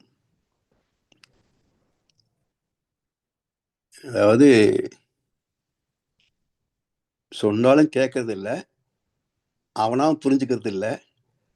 இப்படிப்பட்ட இருந்த என்ன செத்தா என்ன? செவியின் சுவை உணரா வாய் உணர்வின் மாக்கள் அவியினும் வாழினும் ஏன் அப்படின்னு இன்னொரு குரல் சொல்றார். சோ இந்த இலக்கணத்தை எப்படி எனக்கு இருக்கின்ற 820 கோடி மக்களில் எத்தனை பேர் தகுதி இல்லாத பிணங்கள்னு பாருங்க. நடைப்பிணங்கள். அதனால் எப்பொருள் யார் யார் வாய் கேட்பினும் அப்பொருள் மெய்ப்பொருள் காண்பது அறிவு. எதுக்காக சொல்றான்? யாருக்காக சொல்றான்? சொன்னபடி செய்வானா? இப்போ தமிழ்நாட்டு அரசியல் பார்த்தீங்கன்னா, செய்வதை சொல்ல மாட்டோம், சொல்வதை செய்ய மாட்டோம். இதை புரிந்து கொண்ட தமிழர்கள் எத்தனை பேருங்க? 60 வருஷமா பார்த்துட்டாங்க. இந்த 60 வருஷமா இவங்க சொல்வதை செய்வதில்லை, செய்வதை சொல்வதில்லை. என்ன, நான் மது ஒழிச்சிடுறேன், நீட் ஒழிச்சிடுறேன் சொல்லுவாங்க, செய்யல. அப்ப சொன்னதை செய்யல. லஞ்சம் வாங்குவோம், அராஜகம் பண்ணும் சொன்னாங்களா? சொல்லல. ஆனா தினமும் செய்யறாங்க. அப்போ இந்த அரசியல்வாதிகள் சொல்வதை செய்வதில்லை, செய்வதை சொல்வதில்லை. அப்ப இந்த அறிவு எப்போ வரும்? எப்பொருள் யார் யார் வாய் கேட்பினும் அப்பொருள் மெய்ப்பொருள் காண்பது அறிவு. இவனுக்கு பேசுற லாஜிக் எல்லாம் நமக்காக இல்ல, மக்கள் நலம் மக்கள் நலம் என்றே பேசுவார். தம் மக்கள் நலம் ஒன்றைதான் மனதில் கொள்ளுவார். இதை நம்ம ஏமாந்துடக்கூடாது என்ற அறிவு இருந்தா அடுத்த வரக்கூடிய எலெக்ஷன்ல பொழைச்சிக்கலாம். அந்த அறிவு இல்லைன்னா மறுபடியும் இதே பொழப்பு தான். எனவே பொருள் என்றாலே எப்பொருள் யார் யார் வாய் கேட்பினும், பொருள் என்றால் இறைநிலைதான். பொருள் என்றால் இருப்புன்னு அர்த்தம், இயக்கமாற்றதுன்னு அர்த்தம். இப்ப நம்ம ஜட பொருள் சொல்றோமே உலகத்துல, ஏதாவது அழிவில்லாமல் நிக்குதா? எல்லா பொருளும் அழிகிறது என்றால் அந்த அழிவு ஒவ்வொரு சனமும் நிகழ்ந்து கொண்டே இருக்கிறது. இரும்பு கம்பிந்த துரு பிடிச்சி போகுது, கட்டிடம் இருந்த வலுவிழந்து ஒரு நாள் போகுது, அந்த செங்கல் எல்லாம் மறுபடியும் ஒரு நாள் மண்ணா போகுது. அப்ப அழிவில்லாத ஒன்று எங்க? அப்ப பொருள் என்றால் எது ஒன்று என்றைக்கும் நீடித்து நிலைத்து அழிவில்லாது இருக்கிறதோ, குறைவில்லாது இருக்கிறதோ, அதுதான் பொருள். எனவே பொருள் என்ற சொல்லுக்கு மெய்ப்பொருள் மட்டுமே, இறைநிலை மட்டுமே அர்த்தமுடையது. மற்ற எதுவுமே பொருள் கிடையாது. எல்லாமே இயக்கங்கள், தோற்றங்கள். அதனால் பொருள் அல்லாதவற்றை பொருள் என கொள்ளும் மருளானா மானா பிறப்பு என்றார். பொருள் அல்லாதவற்றை பொருள் என கொள்ளும். எது நிலை இல்லையோ, தற்காலிகமானதோ, அவற்றெல்லாம் இதுதான் சாஸ்வதம் என்று நம்பி, பதவி, பணம், செல்வாக்கு, அதிகாரம், இதெல்லாம் என்றைக்கும் நமக்கே தங்கும் நினைச்சுக்கிட்டு தான் இவ்வளவு பண்றாங்க. மன்னர் பரம்பரை நினைச்சுக்கிட்டு செய்யறாங்க. ஆனா இதுக்கு முன்னாடி வாழ்ந்த எத்தனை மன்னர்கள் பரம்பரையில காணாம போச்சுங்க. இதே போல்தான் நம் குடும்பமும் அப்படின்ற ஒரு அறிவு வந்து விட்டால் எதுக்கு இவ்வளவு செய்யறாங்க இல்லையா? அப்ப யதார்த்தத்தை, இயற்கை விதியை ஏன் புரிந்து கொள்வதில்லை என்றால் சிந்திப்பது இல்லை. அறிவின் மூலத்தை அறிவதற்கு பயன் கொள்வதில்லை. பகுத்தறிவை தனது மூலமாகிய பேரறிவை அறிவதற்கு பயன் கொள்வதில்லை. அதனால் அறிந்த அனைத்தும் மண் புக்கும், எல்லாம் டெம்பரரி தான், நிலைத்த வாழ்க்கைக்கு பயன்படுவது இல்லை. எனவே சலனம் இல்லாத ஒன்றை பொருள் என குறிப்பிடுவது பொது வழக்கானதால் அந்த பொருளாகிய இறைநிலை மெய் பொருள். மெய் என்றாலும் இருப்புன்னு அர்த்தம், பொருள் என்றால் இருப்புன்னு அர்த்தம். சரி, இப்போ இன்றைக்கு இந்த பதிதல் வரும் பாருங்க. ஒரு காலத்துல எல்பி ரெக்கார்ட் ஒரு பக்கத்துக்கு ஒரு பாட்டு தான், அது இவ்வளவு பெருசா இருக்கும். பிறகு அதை விட சின்ன ரெக்கார்டு வந்தது, 45 RPM. பிறகு அதுலயே ஒரு பக்கத்துக்கு 2 பாட்டு வச்சாங்க. பிறகு என்னது டிரைவா சதுரமோன்னு இருக்குமே, அது வந்தது. அதுக்குள்ள கொஞ்சம் அதிகமான ஃப்ளாப்பி டிஸ்க். பிறகு இது வந்தது, சிடி வந்தது, அதை விட அதிகமான ஒரு ஸ்டோரேஜ். பிறகு சின்னதா பென்ட்ரைவ் வந்தது. அதில் 1 ஜிபிக்கு இவ்வளோ பெருசு இருந்தது, விரல் நீளம் இருந்தது. இப்போ விரல் நுனி அளவுக்கு இருக்கு 32 ஜிபி. இப்போ அதையும் கடந்து எல்லாம் கூகுள் டிரைவ் போயிட்டோம், ஐக்ளவுட் போயிட்டோம். ஒன்றுமே தேவையில்லை, வேணுங்கும் போது எடுத்துக்கலாம். அப்போ இத்தனை பதிவுகள் எவ்வளவு இடத்துல இருக்குதுன்னு பார்த்தீங்கன்னா, மிகச்சிறிய இடத்துல காந்த களத்திலே பாய்ந்து போகிறது. எனவே ஒரு சின்ன சிப்புக்குள் அடக்கம் பெற்ற பதிவுகள், அதில் உள்ள நுண்ணிய காந்தலைகள் அந்த அதிர்வுகள் எல்லாம் வாங்கி இருப்பாக்குகிறது. இதே போல அறிவான இறையாற்றல் நடத்துகின்ற இயக்க சீர்மை, இதை புரிந்து வாழ்வது முற்றறிவு. ஒரு பொருளுக்குள் அல்லது பல பொருட்களுக்குள் அடங்கிய இறை உணர்வது அறிவின் நோக்கமும் சிறப்பும். அதான் வாழ்க்கையின் வெற்றி. எனவே பேரறிவாக தெய்வத்தை அறியும் வகையில் சிந்திக்காதது உலக பொருட்களில் சிக்குகின்ற பற்றறிவு. இதிலிருந்து விடுதலை பெற்றால் அந்த தெளிந்த நிறையறிவில் ஆத்ம விடுதலை சாத்தியமாகும். இதைத்தான் பாரதியார் சொன்னார், என்று மடியமெங்கள் அடிமையின் மோகம், என்று தனியும் இந்த சுதந்திர தாகம். அவரு இந்திய சுதந்திரத்தை பத்தி பேசல, ஆத்ம சுதந்திரத்தை பத்தி தான் பேசியிருக்கிறார். இந்த பாடலின் கடைசி 4 வரிகள் பார்த்தீங்கன்னா அர்த்தம் முற்றிலும் வேறானது. தஞ்சம் அடைந்த பின் கைவிடலாமோ, தாயும் தன் குழந்தையை தள்ளிட போமோன்னு முடியும் இந்த பாட்டு. அப்ப பராசக்தி இடத்துல நான் தஞ்சம் அடைந்து விட்டேன், இந்த ஆத்ம விடுதலைக்காக உன்னிடத்துல தஞ்சம் அடைந்து விட்டேன், நீ என்னை கைவிட்டு விட்டால் நான் எங்க போக முடியும்? ஒரு குழந்தை தாய் மடியை தேடி வருகிறது, போடி சனின்னு அந்த பக்கம் என்று அந்த குழந்தை தாய் தள்ளிவிட்டால் அந்த குழந்தை மறுபடியும் எங்க போகும்? அடுத்த வீட்டுக்கா போகும். அதுபோல் தஞ்சம் அடைந்த பின் கைவிடலாமோ, தாயும் தன் குழந்தையை தள்ளிட போமோ. எனவே என்று மடியுமெங்கள் அடிமையின் மோகம், என்று தனியும் இந்த சுதந்திர தாகம். இந்த ஆத்ம சுதந்திரம், ஆத்ம விடுதலைக்கு தான் பாடுபட வேண்டுமே தவிர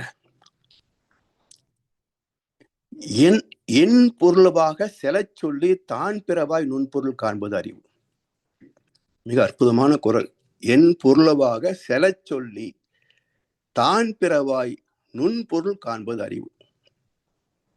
அதாவது என்ன அர்த்தம்னா, இப்போ தத்துவங்களை படிக்கிறோம், கேட்கிறோம். சிந்தனையாளர்கள், ஆன்மீகவாதிகள், சொற்பொழிவார்கள்லாம் நிறைய கருத்துக்களை பேசுறாங்க. அதை நாம் கேட்கிறோம், பலவற்றை படிக்கிறோம். இவற்றின் உட்பொருளை ஆராய்ந்து பார்க்கணும்.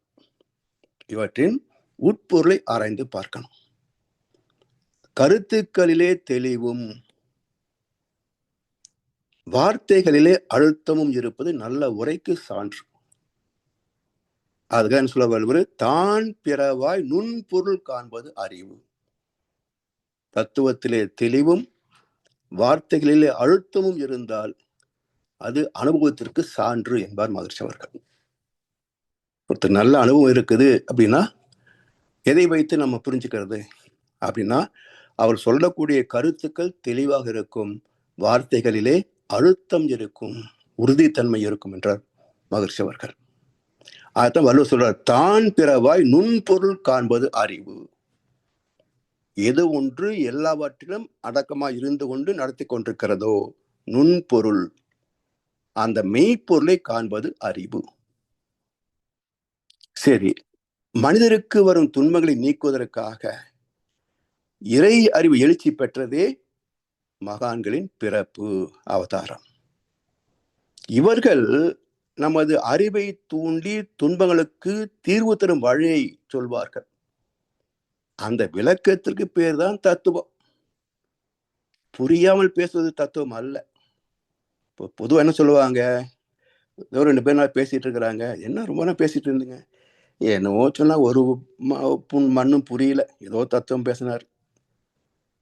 புரியாமல் பேசுவது தத்துவம் அல்ல, புரிய வைப்பதுதான் தத்துவம். அப்ப எதை சொன்னால் எப்படி சொன்னால் மக்கள் புரிந்து கொள்வார்களோ அப்படி சொல்வதுதான். அதான் தத்துவத்தின் நோக்கம், பயன்பாடு. அப்படி மகான்களுடைய அவதாரமே சமுதாய மக்களின் துன்பத்தை நீக்குவதற்காக தனது வாழ்க்கையை அர்ப்பணித்து அனுபவத்தை எடுத்து சொன்னதுதானே தத்துவங்கள், விளக்கங்கள். இப்படி துன்பங்களுக்கு தீர்வு தரும் வழிவகைதான் ஆன்மீகம். வெறும் பூஜை, புனஸ்காரம், சடங்கு, சம்பிரதாயங்கள் ஆன்மீகம் அல்ல. அது ஆன்மீகத்தின் துவக்கம். உச்சம் என்பது என்னன்னா ஆன்மீகம். துன்பத்தை நீக்குவதற்கு அறிவு எழுச்சி பெறுவதுதான் அவதாரம். இதன் வழியாக, அனுபவங்கள் வழியாக தான் உணர்ந்த விளக்கங்களை மற்றவர் புரிந்து கொள்ளும் வகையில் மிக மிக எளிமையாக, தெளிவாக விளக்கி சொல்ல வேண்டும். அது செலச் சொல்லி என்றார் வள்ளுவர். அப்ப என்ன பொருள்? என் பொருளவாக செலச் சொல்லி தான் பிறவாய் நுண் பொருள் காண்பது அறிவு.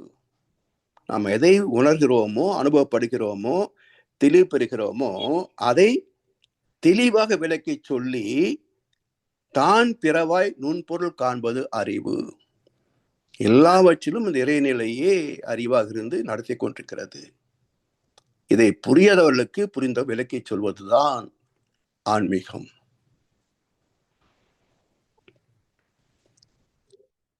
அடுத்த குறள் என்ன சொல்றாரு? எவ்வது உறைவது உலகம், உலகத்தோடு அவ்வது உறைவது அறிவு என்கிறார். எவ்வது உறைவது உலகம், உலகத்தோடு அவ்வது உறைவது அறிவு. என்ன சொல்லுவாங்க? உலகம் எப்படி போகுதோ அப்படி போயிட்டு இருக்க வேண்டியதுதான், நாம தனியாவா பண்ண முடியும் என்று பொதுவா நம்ம கருத்து சொல்லுவாங்க. இதை சொல்றது ஒரு வள்ளுவர் தேவையில்லையே. நம்ம சொற்பொழிவாளர்களே போதும், காசு வாங்கிட்டு பேசுறாங்களே இவங்களே போதும், இதுக்கு வள்ளுவர் தேவையில்லை. அப்ப என்ன சொல்ல வருகிறார் வள்ளுவர் என்றால், எவ்வது உறைவது உலகம். இந்த பிரபஞ்சம் சொல்கிறோமே, காஸ்மாஸ், இது எப்படி இயங்கிக் கொண்டிருக்கிறது? எந்த விதி இதை இயக்கிக் கொண்டிருக்கிறது? பெரியக்க மண்டலம் பெரிதுதான் என்றாலும் ஓர் இயக்கமாக உந்தன் உடலாய் அதை காண்கின்றேன். சீர் இயக்கங்கள் எல்லாம் சிந்திக்க பெரும்பியப்பு, யார் இயக்க வல்லாரே உனையன்றி பேரண்டத்தை.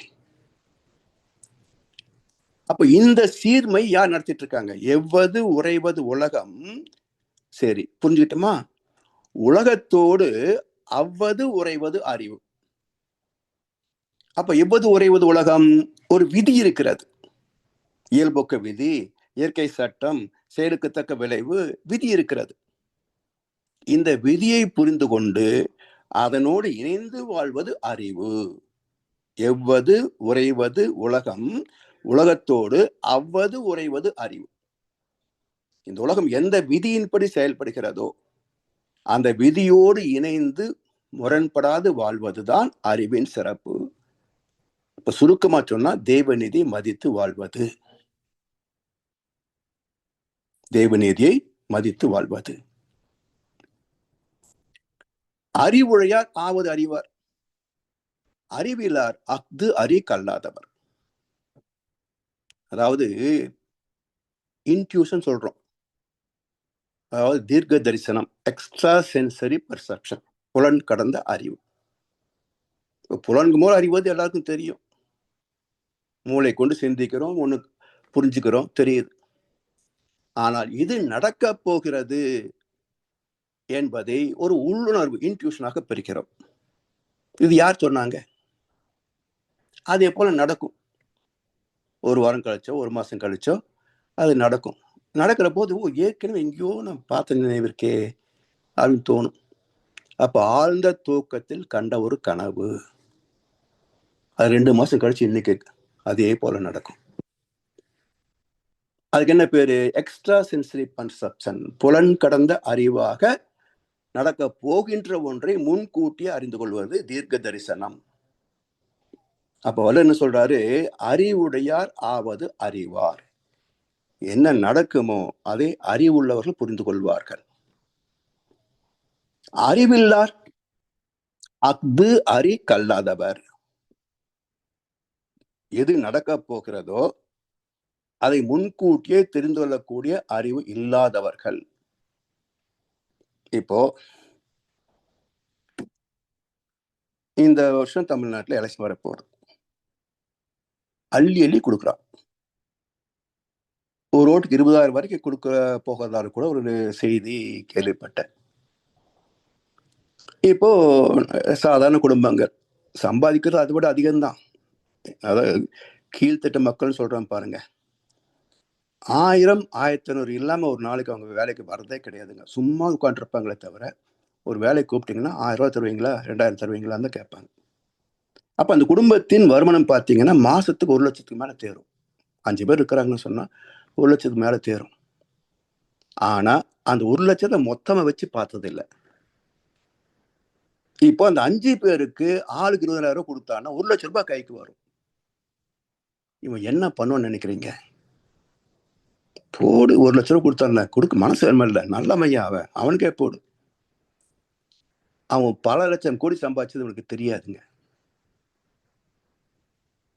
அப்போ இவனுக்கு ஓட்டு போட்டா அடுத்த 5 வருஷம் என்ன நடக்கும் என்பதை அறிந்து கொள்ளவில்லை என்று சொன்னால் இவனை அறிவுள்ளவன் சொல்வதா இல்ல அறிவு கெட்டவன் சொல்றதா? அதான் வள்ளுவர் சொல்றார், அறிவுடையார் ஆவது அறிவார். இவன் எங்கிருந்து கொடுக்க போறான் இந்த காசு? இது யாருடைய காசு? எப்படி வந்த காசு? எல்லாமே மக்களுக்கு வந்து சேர வேண்டிய நன்மைகளை இவன் ஒரு குடும்பமே சுரண்டை கொண்டதனால் இவன் பெரும் செல்வந்தனானான். மீண்டும் அதை தக்க வைத்துக் கொள்வதற்காக நம்மை மயக்குகின்ற அளவிலே அள்ளி தருகிறான். இது மீண்டும் கொள்ளையடிப்பதற்காகத்தான் என்று புரிந்து கொண்டால் நல்லவனை தேர்ந்தெடுக்கலாம். எனவே அறிவுடையார் ஆவது அறிவார், அறிவிலார் அஃது அறி கல்லாதவர். சரி, அஞ்சுவது அஞ்சாமை பேதமை. அஞ்சுவது அஞ்சல் அறிவா தொழில். அஞ்சுவதில் அஞ்சினல அச்சமாகுமா இல்லையா? டோயிட் பாட்டுல வரும், அஞ்சுவது அஞ்சாமை. எனவே அஞ்சுவது அஞ்சாமை பேதமை. எதை கண்டு பயப்பட வேண்டுமோ அதை கண்டு பயப்படவில்லை என்றால் அது பேதைமை, அது மயக்க நிலை, அறிவுக்கு முரணான நிலை, அறிவை பயன்படுத்தாத யூஸ்லெஸ். யூசிங் லெஸ் தான் யூஸ்லெஸ். ஆனா அறிவு உள்ளவர் என்ன செய்வாங்க? அஞ்சுவது அஞ்சல் அறிவார் தொழில். எதை கண்டு பயப்பட வேண்டுமோ அதை பயப்படுவது, அது அறிவு சார்ந்த நிலை. அடுத்த குறள்ல எதிரதா காக்கும் அறிவினார்க்கு இல்லை அதிர வருவதோர் நோய். எதிரதா காக்கும் அறிவினார்க்கு இல்லை அதிர வருவதோர் நோய். எது இயற்கைக்கு முரண்பட்டதோ அப்படி போகாமல் காக்கின்ற அறிவு இருந்தால் அவருக்கு அதிர வருவதோர் நோய் இல்லை. எப்படி நமக்கு புரியுற மாதிரி சொல்லுவோம். மைசூர்பா அது முதல்லயே எங்களுக்கு தெரியும். கிருஷ்ணா ஸ்வீட்ஸ் மைசூர்பால் நெய் இல்லை அப்படின்றது பல வருஷத்துக்கு முன்னாடியே எனக்கு தெரியும். ஏன்னா அவங்களுடைய அக்கௌண்ட் எங்க பேங்க்ல தான் இருந்தது. இப்போ சமீபத்தில் கண்டுபிடிச்சு அதுக்கு ஒரு எவ்வளவு பெரிய ஃபைன் தெரியுங்களா? 50,000 ரூபாய் போட்டாங்க. அவர் சம்பாதிச்சது பல கோடி மைசூர்பா வித்து. ஆனா இப்ப கட்டின ஃபைன் 50,000 ரூபாய் போட்டிருக்காங்க, அவ்வளவுதான். சரி, இதனால் பாதிக்கப்பட்டவர்கள் ஹார்ட் ப்ராப்ளத்துல கொலஸ்ட்ரால்ல பாதிக்கப்பட்ட எண்ணிக்கை எவ்வளவு? ஒரு காலத்துல அவங்களுக்கு பட்டம் கொடுத்தாங்க, இனிப்பால் இதயத்தை கவர்ந்தவர்கள். ஒரு 20 வருஷம் முன்னாடி. அப்ப நான் சொன்னேன், ஓகே ரைட், இனிப்பால் இதயத்தை கவர்ந்தவர்கள். இன்னொரு பட்டம் கொடுக்கணும், கொழுப்பால் கொலஸ்ட்ராலை ஏற்றியவர்கள். இந்த பட்டம் கொடுத்தீங்கன்னா மக்களுக்கு ஒரு அறிவு வரும். இனிப்பால் இதயத்தை கவர்ந்த பட்டம் கொடுத்தீங்கன்னா மக்களுக்கு மயக்கம் வரும். அப்ப எது தேவை சமுதாய விழிப்புணர்வுக்கு? பிராக்கெட்ல கொழுப்பால் கொலஸ்ட்ராலை ஏற்றியவர்கள் அப்படின்னு போட்டு அந்த பட்டயத்தை கொடுங்க, இல்லையா? அது போல இந்த மைசூர்பா சாப்பிட்டா கொலஸ்ட்ரால் வரும், ஹார்ட் அட்டாக் வரும் என்று தெரிந்தால் இடும்பைக்கு இடும்பை படுப்பர், இடும்பைக்கு இடும்பை படாதவர். எப்படி? மைசூர் பாக் சாப்பிடணும்னு ஆசை வந்துருச்சு, சாப்பிட்டாதான் ஆசை தீரும். ஆனால் சாப்பிட்ட வர்ற வியாதியை பார்த்தா cholesterol, heart attack, bypass surgery. இப்ப அந்த கஷ்டம் பெருசா, இந்த கஷ்டம் பெருசா அப்படின்னு கணக்கு போட்டு பார்த்தா, ஐயோ அவ்வளவு செலவு பண்ணி அவசரப்படுறதுக்கு இந்த சனி ஏன் திம்பானே அப்படின்னு இப்போ மனசுக்கு பிடிக்காத அல்லது மனசுடைய ஆசையை நிராகரிக்கின்ற இந்த துன்பத்தை ஏற்றுக்கொண்டு விட்டால் அந்த பெருந்துன்பத்தை தவிர்த்து விடலாம். இடும்பைக்கு இடும்பை படுப்பர் யார்?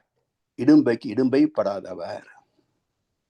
அது மாதிரி எதிரதா காக்கும் அறிவினார்க்கு இல்லை, அதிர வருவதோர் நோய். இப்ப கடைசி குறள். அறிவுடையார் எல்லாம் உடையார், அறிவிலார் என் உடையர் எனும் இலர். மிக அற்புதமான குறள், இன்றைக்கு மிக பொருத்தமான குறள்.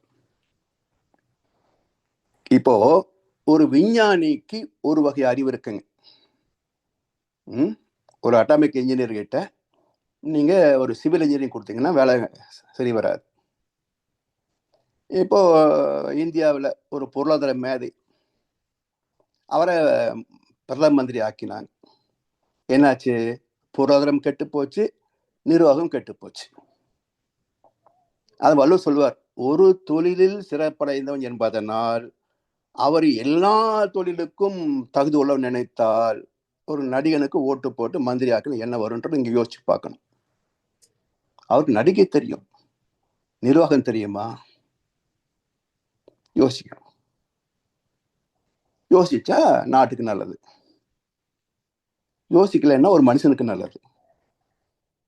அப்போ விஞ்ஞானிக்கு ஒரு வகை அறிவு உண்டு, நடிகனுக்கு ஒரு வகை அறிவு உண்டு, ஒரு வழக்குரைஞர் ஒரு வகை அறிவு உண்டு, ஒரு மருத்துவருக்கு ஒரு வகை அறிவு உண்டு. ஒரு மனிதன் எல்லாவற்றையும் கற்றுக்கொள்ள முடியுமா? சாத்தியம் இல்லை. எல்லா கலைகளையும் ஒரு மனிதனை கற்றுக்கொள்ள முடியுமா? சாத்தியம் இல்லை. ஆனால் ஒரு சித்தர், திருமூலர், அவர் சித்த வைத்தியம் என்று ஒரு மருத்துவ சாஸ்திரத்தை எழுதினார். தத்துவ நூல்கள், இறை தத்துவத்தை அறிந்து கொள்ளக்கூடிய பயிற்சி முறைகள் எல்லாம் எடுத்து வழக்கினார். வள்ளுவர் சொல்லாத கருத்தா? அப்போ ஒரு ஞானி மட்டும் எப்படி பல துறைகளை பேச முடிகிறது, குறிப்புகளை தர முடிகிறது? இப்போ காட் பார்ட்டிகிள் பேசுறோம், இல்ல இன்டர்நெட் பேசுறோம். இன்டர்நெட் இன்னைக்கு வந்த விஞ்ஞான வளர்ச்சி. இது ஏற்கனவே 3000 வருஷத்துக்கு முன்னாடி சொன்னவர் வியாச பகவான். ஏகலைவன் கதாபாத்திரத்தின் மூலமாக இன்டர்நெட் ஃபெசிலிட்டி இருக்குப்பா அப்படி அன்னைக்கே கண்டுபிடிச்சார். எப்படி முடிஞ்சது? அதனால் அறிவை அறிந்து விட்டால் இந்த உலகம் முழுவதும் நிகழ்கின்ற அறிவின் இயக்க ரகசியங்களை புரிந்து கொண்டு விட்டார் எல்லாத்திலும் அங்கேயே கிடைக்கும். எனவே அறிவுடையார் எல்லாம் உடையார், அறிவிலார் என் உடையர் எனும் இலர். அதிகாரம் இருக்கு, கோடிக்கணக்கான கோடி சொத்து இருக்குது, ஆனா பதவி விட்டு இறங்கினால் யாராவது மதிப்பாங்கன்னு நினைக்கிறீங்க? ஒரு காசுக்கு உதவ மாட்டாங்க. அப்போ அறிவுதான் சிறப்புடையது. ஏன் என்றால் அது இறைத்தன்மை வாய்ந்தது.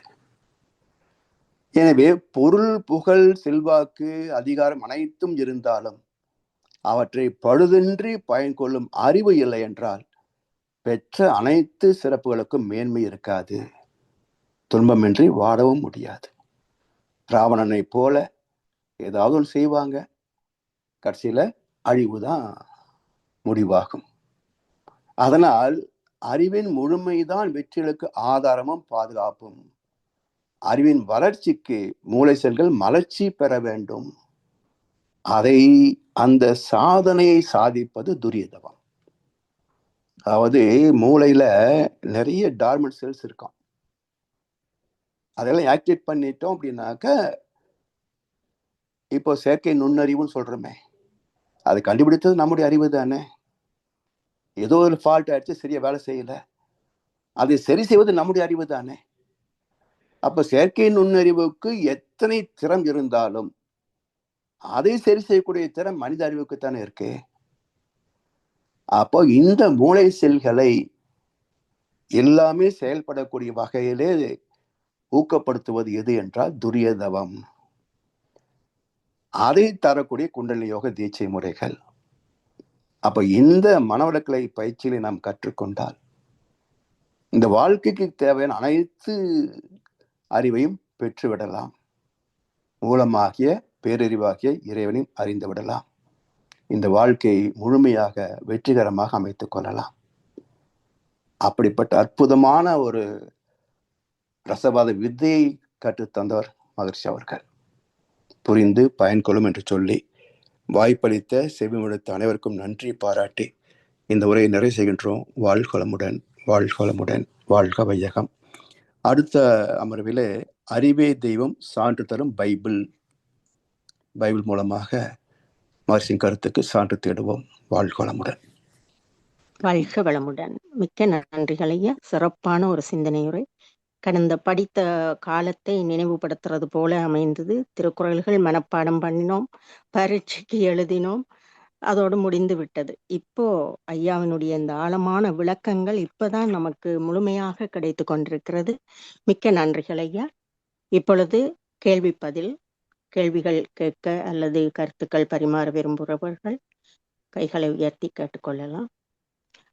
தனா ஐயா கைகளை உயர்த்தி இருக்கிறீர்கள். வாழ்க வளமுடன் ஐயா. வாழ்வளமுடன் ஐயா. வாழ்வளமுடன் ஐயா. வாழ்கொளமுடன் ஐயா. சொல்லுங்கள் ஐயா. உங்களுடைய விளக்கங்களை கேட்டது ஐயா மிகவும் பிரமிப்பா இருந்தது. காரணம் என்று சொல்லி சொன்னால், ஐயாவுக்கு அப்படி அதை சுருக்கமாக சொல்றதுன்றதை யோசிச்சு கொண்டிருக்க ஐயாவே அதை சொல்லிவிட்டார் என்று சொன்னால், இந்த தத்துவத்தில் தெளிவும் வார்த்தைகளில் உறுதியும் இருக்க வேண்டும். அவருக்கு தான் அறிவாளி. அப்படி பார்க்கும் பொழுது ஐயா இந்த இதை கேட்கும் பொழுது எப்படி சுருக்கமாக சொல்றேன்னு சொல்லி யோசிச்சேன். ஐயா இந்த உரையில ஐயா எளிமையா இருக்கு, தெளிவா இருக்கு ஐயா, வார்த்தைகளில் உறுதி இருக்கு ஐயா. அதான் சுருக்கம். என்னடா ஐயா சொல்றேன்னு சொன்னால், இந்த திருக்குறள்ல நாங்கள் ஒரு 5ஆம் வகுப்பு 6ஆம் வகுப்பு படிக்க ஒரு செலக்டட் திருக்குறள்.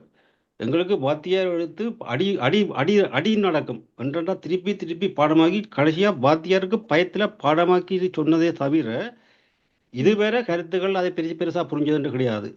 உதாரணமா பார்த்தீங்கன்னு சொன்னா, இன்றைக்கு ஒரு திருக்குறளுக்கு கருத்து சொன்னீங்க, அந்த அறிவுடையார் ஆவது அறிவிலார், அந்த குறள்.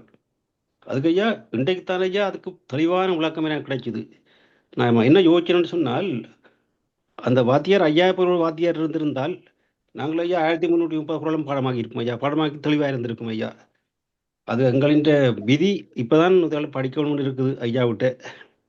அடுத்தது ஐயா ஒரு சின்ன ஒரு விளக்கம்னு சொல்லி, இந்த எண்ணன்றை கொன்றார்க்கும் உய்வுண்டாம் உய்வில்லை சென்னன்றை கொன்ற மகற்கு, அதை சொல்லிக்கல அதுல இந்த செய் நன்றி அது முக்காலத்துக்கும் பொருந்துமென்று சொன்னீங்க. அதை பற்றி கொஞ்சம் விளக்கம், அதை பற்றி சின்ன விளக்கம் ஒன்று தரணும் ஐயா. அதாவது செய் நன்றி என்பதுக்கு என்ன சொல்லுவாங்கன்னா, காலம் கடந்த வினை எச்சம் அப்படின்னு இலக்கணத்துல ஒரு சொல்லுவாங்களா. அதுக்கு காலம் கிடையாது. அப்போ கடந்த காலம் செய்த நன்றி, நிகழ்காலம் செய்கின்ற நன்றி, எதிர்காலம் செய்ய போகின்ற நன்றி. இப்போ நமக்கு நம்ம இன்றைக்கு நம்ம வந்திருக்கோம் சொன்னா நம்முடைய முன்னோர்கள் ஒரு காரணம். அவங்க வருவதற்கும் பார்த்தீங்கன்னா விலங்குகள் அதுல இருந்து அப்படியே நுண்ணறிவு வரைக்கும் போகும். இப்படியே போனா சுத்த வெளியே தான் காரணம். அப்போ சுத்த வெளியே தான் இன்றைக்கு நான் வருவதற்கும் ஒரு காரணம் இல்லையா? அப்போ இந்த பிறப்பு இதிலே இறையுணர்வை பெறக்கூடிய ஒரு பேரின்ப வாழ்க்கை, இது எல்லாமே எதுல கிடைத்தது? இறைநிலையிலிருந்து வந்த பரிணாமத்திலே கிடைத்தது. அப்போ இந்த இறைநிலைக்கு நான் நன்றி செலுத்தவில்லை என்றால் இப்போ செய் நன்றி, செய்த நன்றி. சரி, இன்றைக்கு என்னுடைய வாழ்க்கைக்கு ஒரு நல்ல குருவை தந்து இந்த விளக்கங்கள் எல்லாம் தந்து இதை 4 பேருக்கு நம்ம எடுத்து சொல்லக்கூடிய வாய்ப்பையும் தந்து வெளியே போய் பேசலாம், யார் கேட்பா? நம்ம ஒரு மனுஷனை மதிச்சு கேட்கறீங்க இல்ல? அப்ப இதெல்லாம் ஒரு வாய்ப்பை தந்தது இறைநிலை. அப்போ செய்கின்ற நன்றி.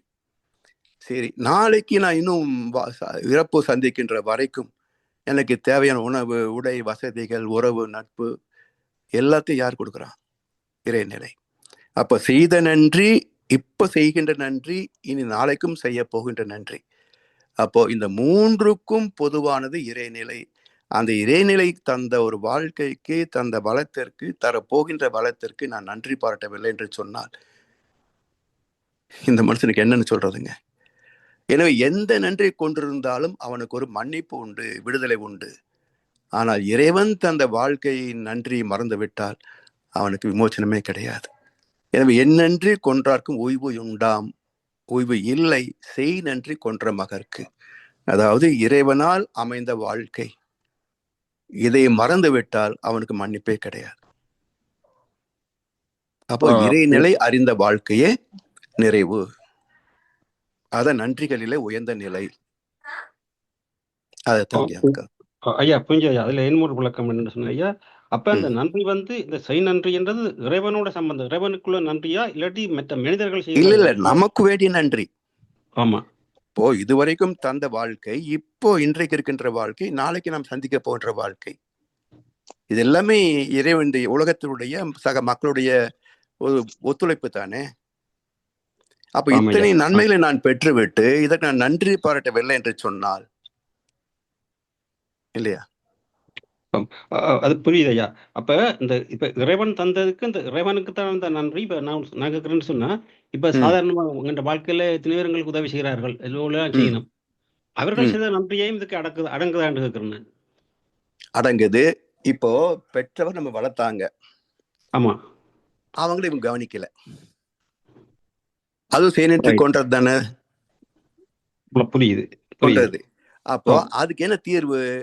இவருடைய குழந்தைகள் கவனிக்க மாட்டாங்க. அப்ப அதுக்கு இங்க விடிவாயிடுச்சா? புரியுதையா? ரைட். அப்ப அதுக்கு இங்க விலை வந்தாச்சு, நியூட்ரலைஸ் ஆகி போகுது. ஆனா இறைவனையும் மறந்த குற்றத்திற்கு எங்க விமோச்சனம்? புரியுதையா? ரைட். ஏன்னா இறைவனை மறக்கின்ற போது இவன் அதர்மத்தை செய்வான். ஒவ்வொரு பிறப்பில் அதர்மத்தை செய்தால் இவனுக்கு எங்க விடுதலை? இல்ல. அப்ப தாய் தந்தை காப்பாற்றவில்லை என்ற நன்றி கெடுத்து விட்டால் அதுக்கு ஒரு தண்டனை மூலமாக அது சீர்பட்டு விடும்.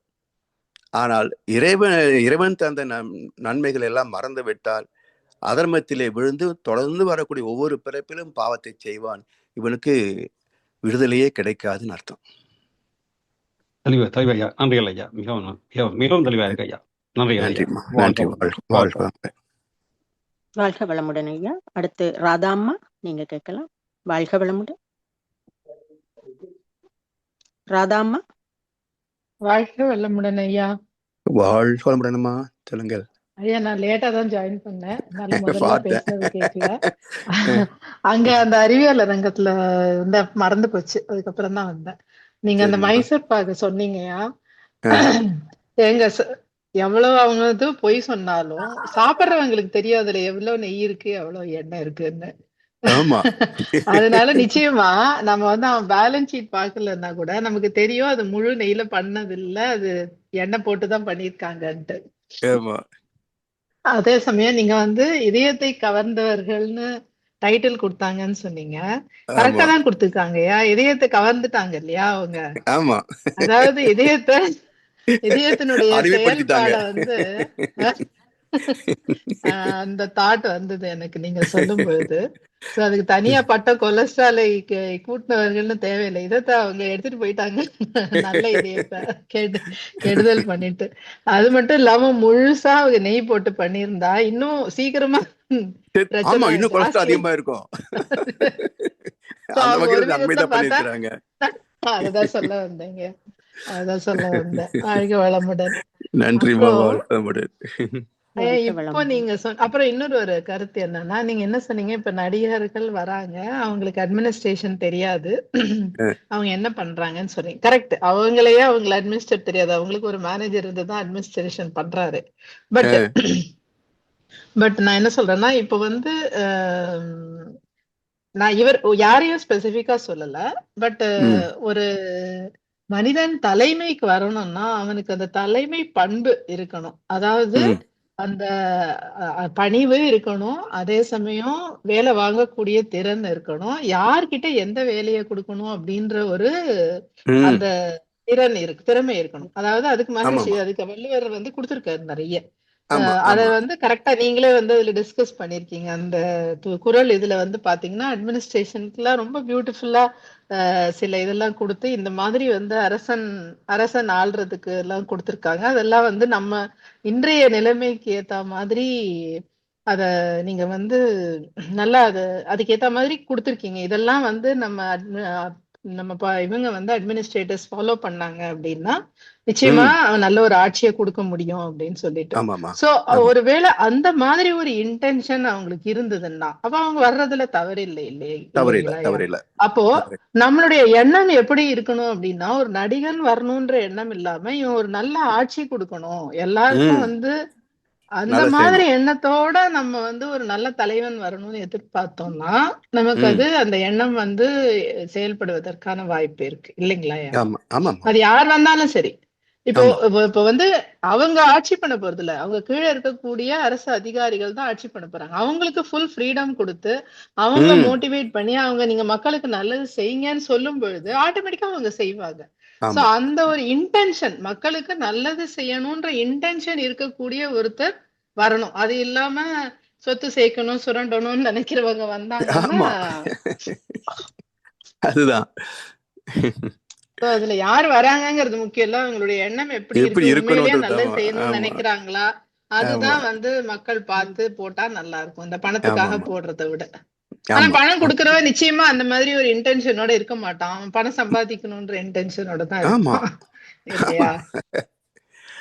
சரி, அப்புறம் இன்னொன்னு ஒண்ணுங்கய்யா, இப்ப கடைசியில நீங்க சொன்னீங்க இறைவன் நன்றி என் நன்றி கொன்றார்க்கும் உய்வின்டாம் உய்வில்லை செய் நன்றி ம், கொல்ற மகற்கு. ஓகே, ம், இப்ப ம். நன்றி பாராட்ட வேண்டும் நீங்க ஆ, சொல்றீங்க, இறைவனுக்கு நன்றி பாராட்ட. அப்ப மறக்காம இருந்தா மட்டும் போருமா, இல்ல ம். நன்றி பாராட்டுறதுக்கு வேற ஏதாவது விதங்கள் இருக்கா? அது அற வாழ்க்கை கர்மயோகம். நன்றி பாராட்டுறதுன்னு சொன்னா இறைவன் நமக்கு இந்த வாய்ப்பை தந்திருக்கின்றான். அப்ப என்னுடைய என்னுடைய தகுதி, திறமை, வசதி, ஓகே வாய்ப்பு, பொருள் இவை எல்லாவற்றையும் வைத்துக்கொண்டு எனக்கும் இந்த சமுதாயத்துக்கும் எப்படி நான் நன்மதை செய்ய முடியும், ஓகே அந்த கர்மயோக வாழ்க்கை தான் அதுதான் நாம் நன்றி. செலுத்தக்கூடிய நன்றி. அதுதான் நன்றி. ஓகே ஓகே ஓகே அதனால்தான் கர்மயோகத்துல நன்றி உணர்வுங்கிறத ஆ மகர்ஷி வந்து ஒரு இதுவா வச்சிருக்காங்க. சோ முக்கியமான அந்த அடிப்படை கடமை செய்யறதுக்கான ஊக்கமே வந்து நமக்கு நன்றி உணர்வு தான். நன்றி உணர்வு தான் அடிப்படை. ஓகே, ஏன்னா இறை உணர்வுக்கே அடிப்படை நன்றி உணர்வு தான். ஆதி மனிதன் எப்போ கடவுள் வணங்க ஆரம்பிச்சான், உணவு இல்லைன்னா நம்ம செத்து போயிடுவோம், அப்போ உணவை தருகின்ற இயற்கையை வந்து நம்ம மதிக்கணும்னு சொல்லி மரங்களை வழிபட்டான். அப்போ எது தான் வாழ்வதற்கு ஆதாரமோ அதை நன்றி பாராட்டுகின்ற உணர்வு தான் இறையுணர்வுக்கே அடிப்படை. அதனால் கர்மயோகத்திற்கும் கர்ம யோகம் தானே, இறைநிலை இணைந்த செயல்பாட்டுக்கு தானே யோகம்னு பேரு.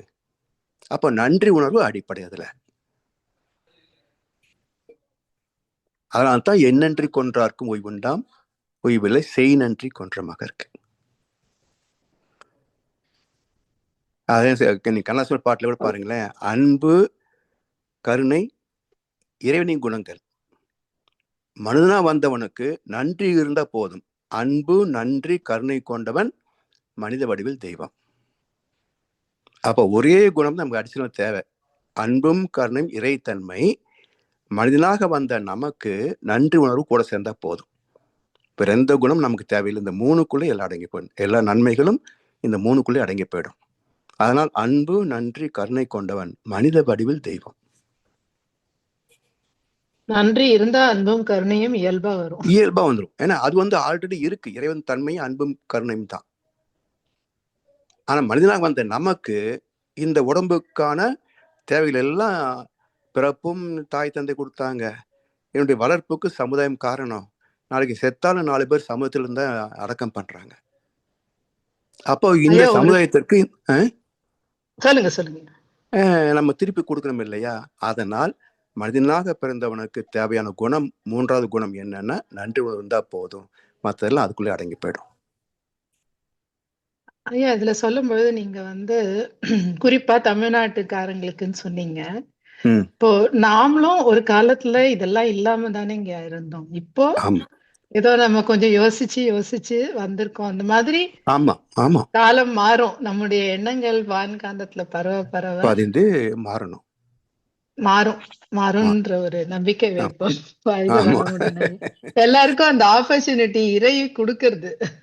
அது நான் ஏன் நமக்கு வந்து இந்த 2 துறை நான் வந்து விமர்சிக்க காரணம் என்னன்னா, இவங்க அது நம்ம கிட்ட கிடைக்காம பண்ணிட்டாங்க, சமுதாயத்துக்கு கிடைக்காம செஞ்சுட்டாங்க.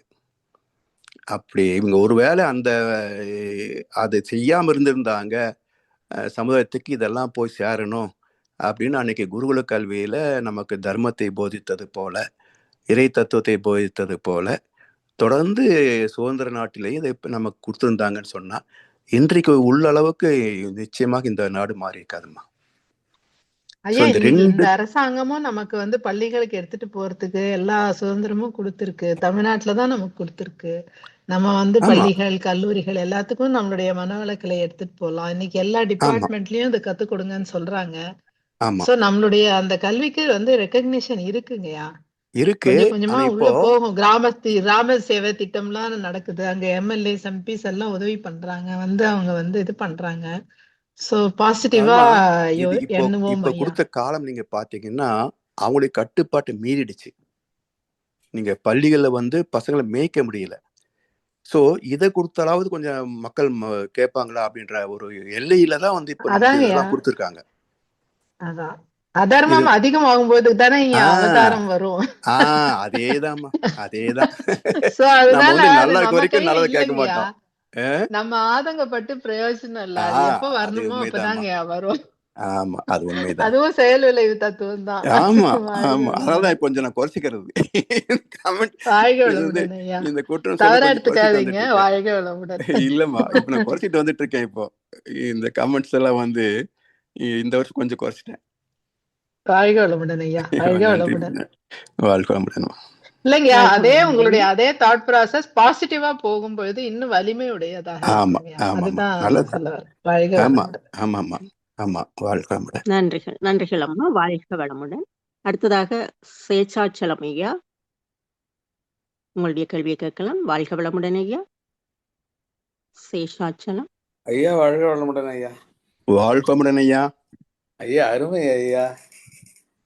எக்ஸ்ட்ராடினரி ஸ்பீச் ஐயா. நல்ல, எனக்கு என்ன சொல்றதுன்னு தெரியல. எனக்கு இப்ப கடைசியில வாழ்வின் நோக்கத்தை நான் எப்படி ஃபைண்ட் அவுட் பண்றதுன்றது தான் எனக்கு கன்ஃபியூஷனா இருக்கு. ஒன்னும் இல்ல, கர்மயோகம் தான் வாழ்க்கை. கர்மயோகம் தான்.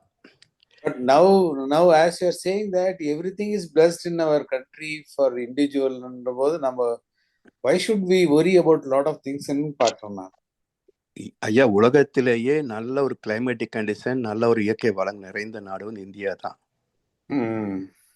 நீங்க பொருள் வளம் பாத்தீங்கன்னா மற்ற நாடுகளை விட இந்தியா தான் பொருள் வளம் மிக்க நாடு.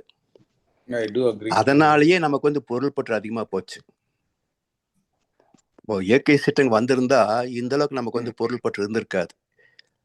லைஃப் இஸ் டெம்பரரி அப்படின்ற ஒரு உணர்வு வந்திருக்கும். ஆனா எல்லாமே கரெக்டா செட்டிலா இருக்கிறதுனால அந்த பாதுகாப்பே நம்ம வந்து நம்ம நிரந்தரமாக இருக்கக்கூடியவங்க, நமக்கு அழிவு இல்லை அப்படின்ற ஒரு மமதை வந்துருச்சு. பட் நாம தான் நிரந்தரம் இல்லை, we are in the move only. then அப்படி இருக்கும்போது நாம ஏன் why we should worry about all those things கேக்குறாங்க. கரெக்ட் தான். நம்ம என்ன பண்ண போறோம், கொஞ்சம் நாளைக்கு இருக்க போறோம், நாளைக்கு போக போறோம். பட் என்னன்னா நம்ம வந்து சமுதாயத்தை அப்படின்னு ஒரு கடமை எடுத்துட்டோம் இல்லையா. உலக சமுதாய சேவா சங்கம் தானே. அப்போ சமுதாய கண்ணோட்டம் வருகின்ற போது அதில் உள்ள குறை நிறைகள் நன்மைகள் எல்லாமே நாம் பார்க்குறோம். அப்போ இந்த குறைகளை நீங்கினால்தான் ஒரு வளர்ச்சிக்கான பாதை வரும். இது கிட்டத்தட்ட ஒரு 60 வருஷமா வந்து அந்த பாதை அடைபட்டு தான் நிற்குது தமிழ்நாட்டை பொறுத்த வரைக்கும். ஸோ அது நீங்கினால் நல்ல ஒரு மாற்றம் வருமே அப்படின்ற ஒரு ஆதங்கம் தான், வேற ஒன்றும் இல்லை. பட் அந்த ஆதங்கத்துக்கு நாம இண்டிவிஜுவலா நம்ம ஒன்றும் பண்ண முடியாது. இப்போ அம்மா சொன்ன மாதிரி நம்ம வந்து பாசிட்டிவா வான்காந்தத்துல மாற்றம் நிகழட்டும், நல்ல ஒருத்தர் வரட்டும் அப்படின்னு தான் நம்ம நினைக்கணும், வேற வழி இல்லை. Okay, general prayer we can do that, but otherwise we can't do any. நாம தனி மனிதனா என்ன செய்ய முடியும்? அதுதான் சொல்றேன். நாம சொல்லக்கூடிய கருத்துக்களை எங்க போய் நம்ம சொல்ல முடியும் சொல்லுங்க? யார் கேட்பாங்க? நம்ம ஏதாவது தனியா நின்று மைக் போட்டு கத்துன்னு யாராவது கேட்பாங்களா? யாரும் கேட்க மாட்டாங்க. இப்ப அந்த ஆதங்கம் தானே தவிர வேற ஒன்றும் இல்லை. தென் இந்த வாழ்வின் நோக்கத்தை வந்து every individual has to realize, then only that country will get. ஆமா, என்னன்னா நம்ம வந்து இப்போ நம்ம எத்தனை பேர் நம்ம இது ஒரு நலம் நாடக்கூடிய தர்மத்தை பின்பற்றக்கூடிய ஆர்வத்தில் உள்ளவங்க நம்ம எல்லாம். ஸோ இது மாதிரி நமக்குள் அந்த கருத்துக்களை பரிமாறிக்கிறோம், நமக்குள்ள உதவி செய்து கொள்கிறோம். அது மாதிரி வாழ்ந்து போக வேண்டியதுதாங்கய்யா. இல்ல அப்படி நம்ம பாட்டுக்கு தனியா போறதுக்கு நம்ம நம்ம உலகத்தை அனுசரிச்சும் போனோம்ல. அனுசரிக்கிற போது எப்படி போகிறோம் அப்படின்னா, இப்போ நீங்க நீங்க தர்மம் பண்ணுங்கன்னு சொல்லி இருக்கிற பணத்தை எல்லாம் கொடுக்க ஆரம்பிச்சு வச்சுக்கோங்க, ஒரு நாள் காலி ஆயிரும். நாளைக்கு சாப்பிடுங்க. அப்புறம் நாம ஓட்டாண்டி அப்ப என்ன பண்றோம், இப்படித்தான் இருக்கும். அப்ப இதுல நாம யார்கிட்ட புடுங்காம இருந்தா போதும். நம்மளுடைய தேவைக்கு மேல் நல்லா செய்ய முடியுதா, செய்வோம்.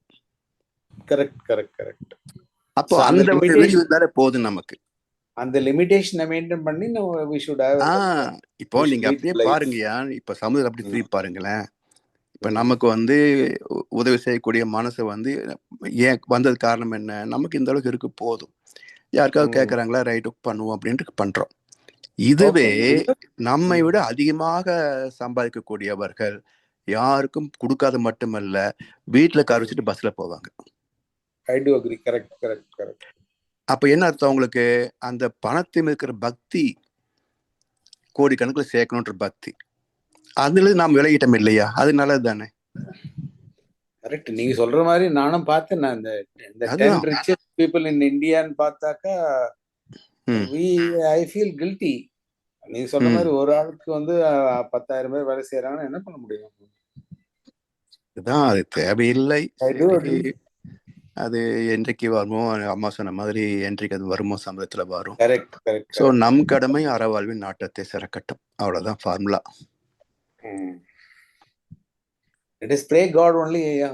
ஆமாங்க. ஏன்னா நம்மளால ஒரு 10 பேர் வாழ்க்கையில ஒரு மாற்றத்தை கொண்டு வர முடியும், அப்படின்ற ஒரு மனசை கொடுக்க முடியும், அது புரிதலை கொடுக்க முடியும்னா அதுவே ஒரு பெரிய விஷயம். நம்மளோட மன்றத்துல இருக்கிறவங்களுக்கே, இப்ப எங்களுக்கே பாத்தீங்கன்னா கேட்கதான் அது எப்படி எங்களால இன்னும் கொஞ்சம் எஃபெக்டிவா பண்ண முடியுங்கிறது தோணுறது. இல்லைன்னா முன்னாடி இதெல்லாம் இல்ல. கேட்க நமக்குள்ளேயே மாற்றம் இப்பதான் வருது. அப்ப ஒண்ணும் தெரியாதவங்களுக்குள்ள எப்படி மாற்றம் அவ்வளவு சீக்கிரம் வரும்? சோ நம்மளால முடிந்தது சர்வீஸ் தான். இந்த இத எவ்வளவு முடியுமோ எடுத்துட்டு போகணும். நம்மள பார்த்து கேக்குறாங்களா, இதுல சேர்ந்துக்கோங்க, பண்ணுங்க, இப்படி கொஞ்சம் ஆழ்ந்து போங்க அப்படின்னு சொல்லும்போது, இப்ப எங்க வீட்டுக்கிட்ட ஒரு மன்றத்துல ஒரு 20 பேர் ஒரு பார்க்ல செய்யறாங்க. ஒரே மாசத்துல நாங்க பிரம்மஞானம் அனுப்புறோம். இதுக்கு முன்னாடி அனுப்பிச்சதுக்கும் இவங்க இந்த ஒரு மாசத்துல பிரம்மஞானம் போறதுக்கும் நம்ம கொடுக்கற, இப்ப நீங்க உங்களெல்லாம் கேக்குறதுல கேட்டுட்டு நாங்க போய் அதை ஆழமா உணர்ந்து கொடுக்கும் பொழுது அவங்க வாழ்க்கையில மாற்றம் ஏற்படுது. அந்த ஒரு மாசத்துலயே அவங்க அந்த அளவுக்கு இன்வால்வ் ஆகி இறைநிலை, நாங்க எவ்வளவு தப்பு பண்ணிட்டு இருந்தோம், இத்தனை நாளா மாறணும் அப்படின்ற ஒரு ஃபீலிங் அவங்களுக்கு வரும்போது சந்தோஷமா இருக்கு. சோ ஒரு 20 பேரை நம்மளால நம்ம கொடுக்கக்கூடிய தத்துவத்தின் மூலமாக ஆழ்ந்து கொடுக்கறதுனால மாற்ற முடியும் அப்படின்னா, அடுத்த பேட்ச் ரெடியா இருக்காங்க அதுல கேட்டுட்டு. இப்பதான் போன மாசம் 3 மாசத்துல போனாங்க அவங்க ஒரு பேட்ச் பிரம்மஞானம். இப்ப ஒரே மாசத்துல பிரம்மஞானம் போறாங்க. அந்த முன்னாடி பிரம்மஞானம் போனவங்க இப்ப ஆசிரியர் பயிற்சி போனாங்க. எதுக்கு காரணம் என்னன்னு பார்க்கும்போது, நம்ம கொடுக்கக்கூடிய விஷயங்கள் நீங்க சொல்ற மாதிரி இந்த அளவுக்கு நல்லா ஆழ்ந்து உணர்ந்து, சும்மா புக்ல இருக்கு குடுக்குறோங்கிறது இல்லாம வாழ்க்கையில அதை எப்படி பின்பற்ற முடியும் அப்படின்னு ஆழ்ந்து கொடுக்கும்போது அந்த ரீச் அவங்களுக்குள்ள ஒரு மாற்றத்தை ஏற்படுத்துது. சோ இப்படி ஒருத்தரும் ஒரு 10 பேருக்கு பண்ணாலே போருமே, அந்த நம்பர் நல்லா இன்க்ரீஸ் ஆயிடுமே. ஆமா, சாமிஜி சொல்லுவாங்க அந்த காலத்துல சாமிஜி நீங்க ஒருத்தரும் 10 பேர் கொடுத்தீங்கன்னா போதும், ஒரு நாளைக்கு உலகம் மனவளக்கலையா மாறிடும் அப்படின்னு சொல்லி அப்போ 90ஸ்லயே சொல்லுவாங்க சாமிஜி. ஒவ்வொரு ஆசிரியர் பயிற்சியிலே இந்த கருத்தும் தவறாம சொல்லுவாங்க. நீங்க ஒருத்தர் ஒரு 10 பேருக்காக சொல்லிக் கொடுங்க அப்படின்பாரு. Great ஐயா, let us hope for the best. வாழ்க வளமுடன். ஆமாங்கய்யா, ஆமா. வாழ்க வளமுடன். வாழ்க வளமுடன். வாழ்க வளமுடன். நன்றி ஐயா. அந்த ஜனார் ஐயா, வாழ்க வளமுடன் ஐயா, நீங்க கேட்கலாம்.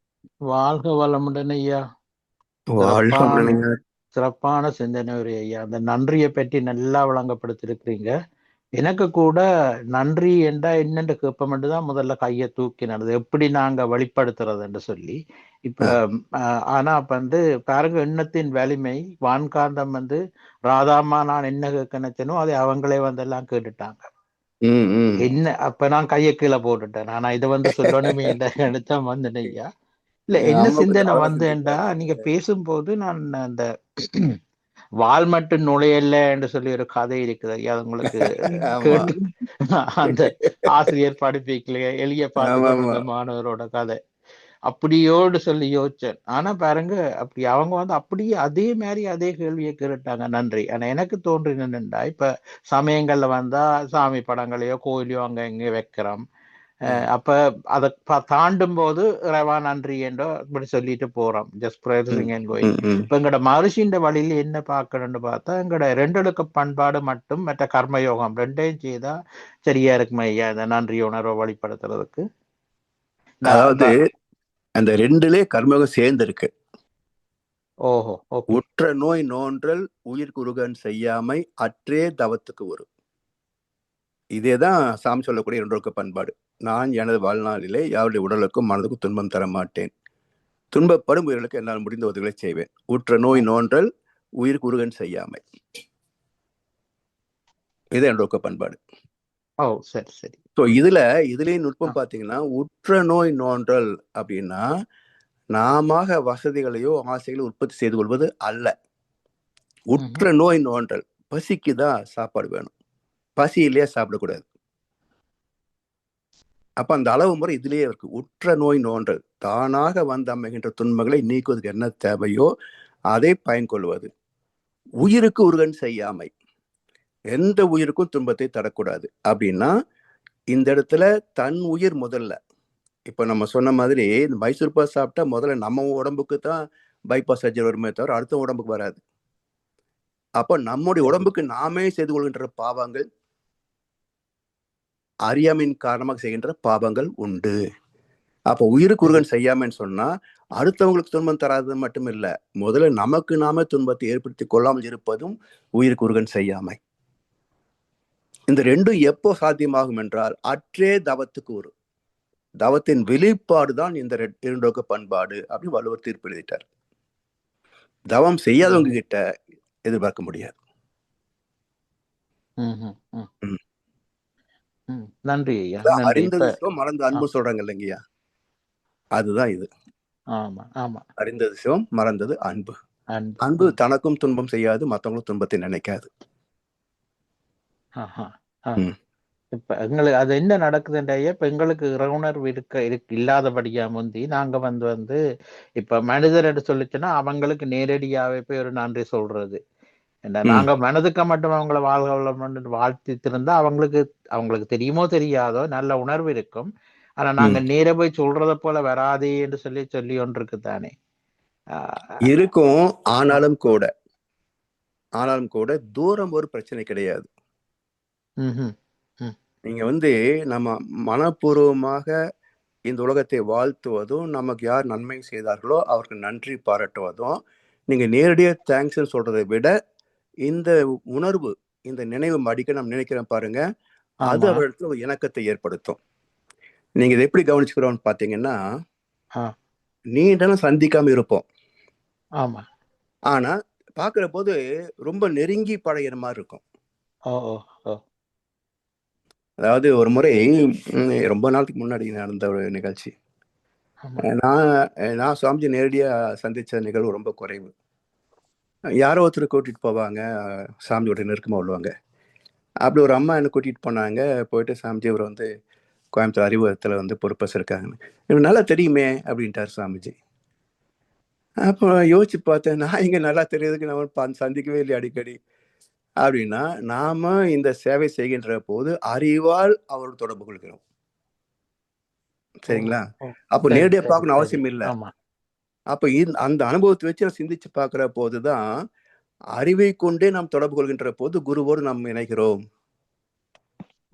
சரி சரி. சரிங்களா? அதெல்லாம் நேர்ல போய் பார்க்கணும் அவசியம் கிடையாது.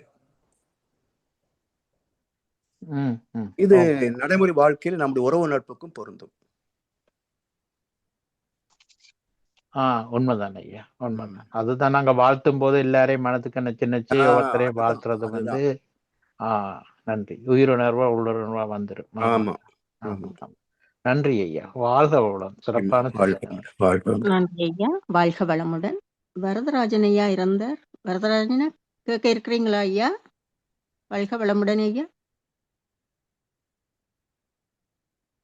ஐயா இல்ல போல இருக்கு. ஓகே, இதோட வந்து வாழ்க வளமுடன்மா. மைதிலி தீனதயாளன் கேளுங்கம்மா, கேளுங்க. நன்றிம்மா. வாழ்க வளமுடன். ஐயா, நீங்க சொல்லுங்கம்மா. சொன்னீங்க இல்லையா, சுவாமிக்கு வந்து ம், எனக்கு மட்டும் சர்டிபிகேட் கொடுக்கும்போது நான் இதெல்லாம் ம், பேச வருவேன்லாம் எனக்கு தெரியாது, ம், அனுபவம் கிடைக்க சேர்த்து சொல்லுங்க அப்படின்னாரு. ம், அது ஏன் சொன்னாருன்னு தெரியல. அதாவது மெதுவா தானே பேசினாரு என்கிட்ட கொடுக்கும்போது ம், பார்த்து. ம், அதே மாதிரி நமக்கு எல்லாம் அப்படியே கை நீட்டி வாழ்த்து பண்ணிட்டே வந்தார் இல்லையா. அதாவது ம், அவரு 2006ல நாங்க ம், போயிருந்தப்போ அப்படியே ம், போயிட்டு வந்து இடத்த வந்தோடனே அப்படியே கையை நின்னுட்டாரு, அப்படியே ம், பாக்குறாரு. ம், அப்போ எல்லாரும் ரோவா இருந்தாங்க, எல்லாம் திரும்பினாங்க. ம், அப்போ கொஞ்ச நேரத்துல நான் அழுதேன். அப்படியே கண்ணுக்கு ம், கடகட தண்ணி கொட்டுது. உடனே ம், அவர் அப்புறம் கை திருப்பி அப்படியே பண்ணிட்டாரு. அப்புறம் ம், எல்லாரும் கேட்டாங்க. அவரு சொல்றாரு, நான் சொன்னேன் இல்ல ம், இதான் கடைசியா நீங்க பார்க்க போறதுன்னு சொல்லிட்டாருன்னு. ம், அப்போ கரெக்டா பாத்தீங்கன்னா மார்ச் மாசம் இறந்துட்டாருல்ல. ம், ம், ம். அது எப்படிங்க ஐயா அதை தெளிவுபடுத்தினாரு? எனக்கு வந்து ரொம்ப ஒரு பிரமிப்பாவே இருக்கும். நிறைய சில ம். விஷயங்கள்லாம் நிறைய நடக்குதுங்க ஐயா. அதான், அதான். அந்த அளவுக்கு அவர் வந்து எல்லா இடத்துலயும் வியாபித்து இருக்கிறார், சர்வ வியாபி. ம், அந்த ஆமா. மாதிரி ஆயிடுச்சு இல்லைங்களா? ம், ஆமாங்க. ஆமா. அஹ் ஒரு ஆச்சரியமானது. நான் அப்புறமா நினைச்சுப்பேன் சில இதெல்லாம் வந்து சில தியானங்கள்லாம் உள்ள போகும்போது, ஓ ம், ம். இதுக்குதான் அப்படி சொல்லியிருக்கிறாரு போடுறது அப்படின்னு தெரியுது. சரிங்கய்யா. வாழ்க டைம் ஆயிடுச்சுங்கய்யா, உங்களுக்கு டைம் ஆகுது. வாழ்க வளமுடன். வளமுடன். வாழ்க வளமுடன், வாழ்க நன்றிங்க. வளமுடன். சிறப்பா வராயா சொன்னீங்கய்யா எல்லாம். வராயா கேளுங்க ஐயா.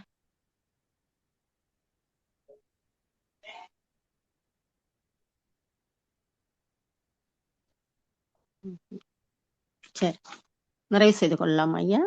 சேர்த்துக்கலாமா? சேர்த்துக்கலாம். நன்றி ஐயா. மிகவும் அருமையான ஒரு சிந்தனை உரையை வழங்கி அனைவருடைய உள்ளத்திலும் ஆழமாக பதிவு செய்திருந்தீர்கள். இப்பொழுது எல்லோரும் இணைந்து ஐயாவை வாழ்த்துவோம். ஐயாவுக்கு நன்றி தெரிவிக்கும் வகையிலே ஐயாவை துரிய நிலையிலிருந்து ஐயாவுக்கு வாழ்த்து தெரிவிப்போம். முதுநிலை பேராசிரியர் பழனிசாமி ஐயா அவர்கள் வாழ்க வளமுடன். அவர்களுடைய உடல் நலம், மனவளம், பொருளாதார வளம், வாழ்க வளமுடன். அவர்களுடைய அன்பு குடும்பம், வாழ்க வளமுடன். அவர்களுடைய வேதாத்திரிய தொண்டு மென்மேலும் சிறக்க வாழ்க வளமுடன்.